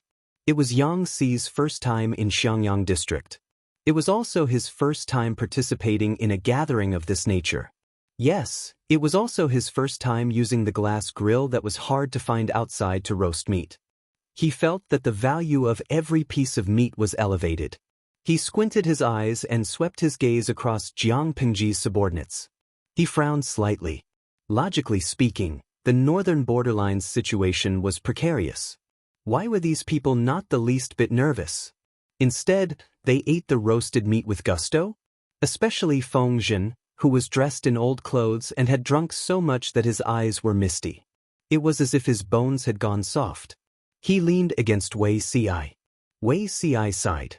It was not good to push Feng Jin away. When the roasted meat was almost finished, Qiguan Rang and the others looked at each other. Then Feng Jin was pushed out. He bowed and said, "Master, according to the news from Chongzhou, the northern borderline has already prepared their troops. How should we deal with them?" The few strategists returned from the other 3 districts not only to eat this roasted meat, but also to discuss countermeasures. Jiang Pengji chewed the meat in her mouth a few times and swallowed it. She said rather straightforwardly, "Different situations call for different measures. What else can we do?" Everyone was speechless. Feng Jin sighed and could not help but say intimately, "Master, don't joke with me. I'm being serious." "I'm being serious too. We're having a gathering to eat roasted meat. What's the use of talking about such annoying matters?" Jiang Pengji said nonchalantly. Yang Xi and Feng Jin subconsciously frowned. So unreliable? Wei Ci smiled and tried to smooth things over. "Master, you have a countermeasure in mind. It's indeed not suitable to do it at this gathering and dampen everyone's spirits." Feng Jin secretly glanced at Wei Ci. His expression was natural, as if Jiang Pengji really had a countermeasure. Jiang Pengji said, "I'm waiting for the news. If the news is true, everyone will have a good time this year. There's no need to worry about the threat from the northern borderline. There's no need for them to find trouble with us next year. In 2 years, we'll take the initiative to find trouble with the northern borderline. It's important to eat and drink and enjoy ourselves to the fullest." Yang Xi secretly glanced at Wei Ci. He had a feeling that Wei Ci and his master had reached an unspeakable tacit understanding. What news is District Magistrate Lu waiting for? Yang Xi had not pledged allegiance, so he addressed Jiang Pengji differently from others. "News from the racecourse in the northern borderline." As soon as Jiang Pengji's voice fell, a messenger came in from outside. He half knelt on the ground and raised a bamboo slip with both hands as a token. She smiled. There was not a hint of anger on her face. She said, "I'll go take a look. Is it good news or bad news?" Opening it, the contents of the letter made her lips curl up. Wei Si asked, "Is it good or bad?" "Of course it's good," Jiang Pingji said. "Now, the northern borderline will not be able to jump around." It was true that the butterfly effect had changed many things, but some symbolic events still happened as promised. Shalon was thousands of miles away from the northern borderline and even further away from the hinterland of the Central Plains. They chose the best Fergana horses from their country to sell to the northern borderline. How could they have known that these horses would be infected with a horse plague during the transportation? The horse plague had an incubation period. A few horses died along the way, but the horse dealers did not notice. They just thought that the horses were not used to the foreign environment. How could they have known that they had been infected? You're tuning in to the Wang Lin's Journey YouTube channel. Don't forget to subscribe and join us on this journey to catch the most captivating stories.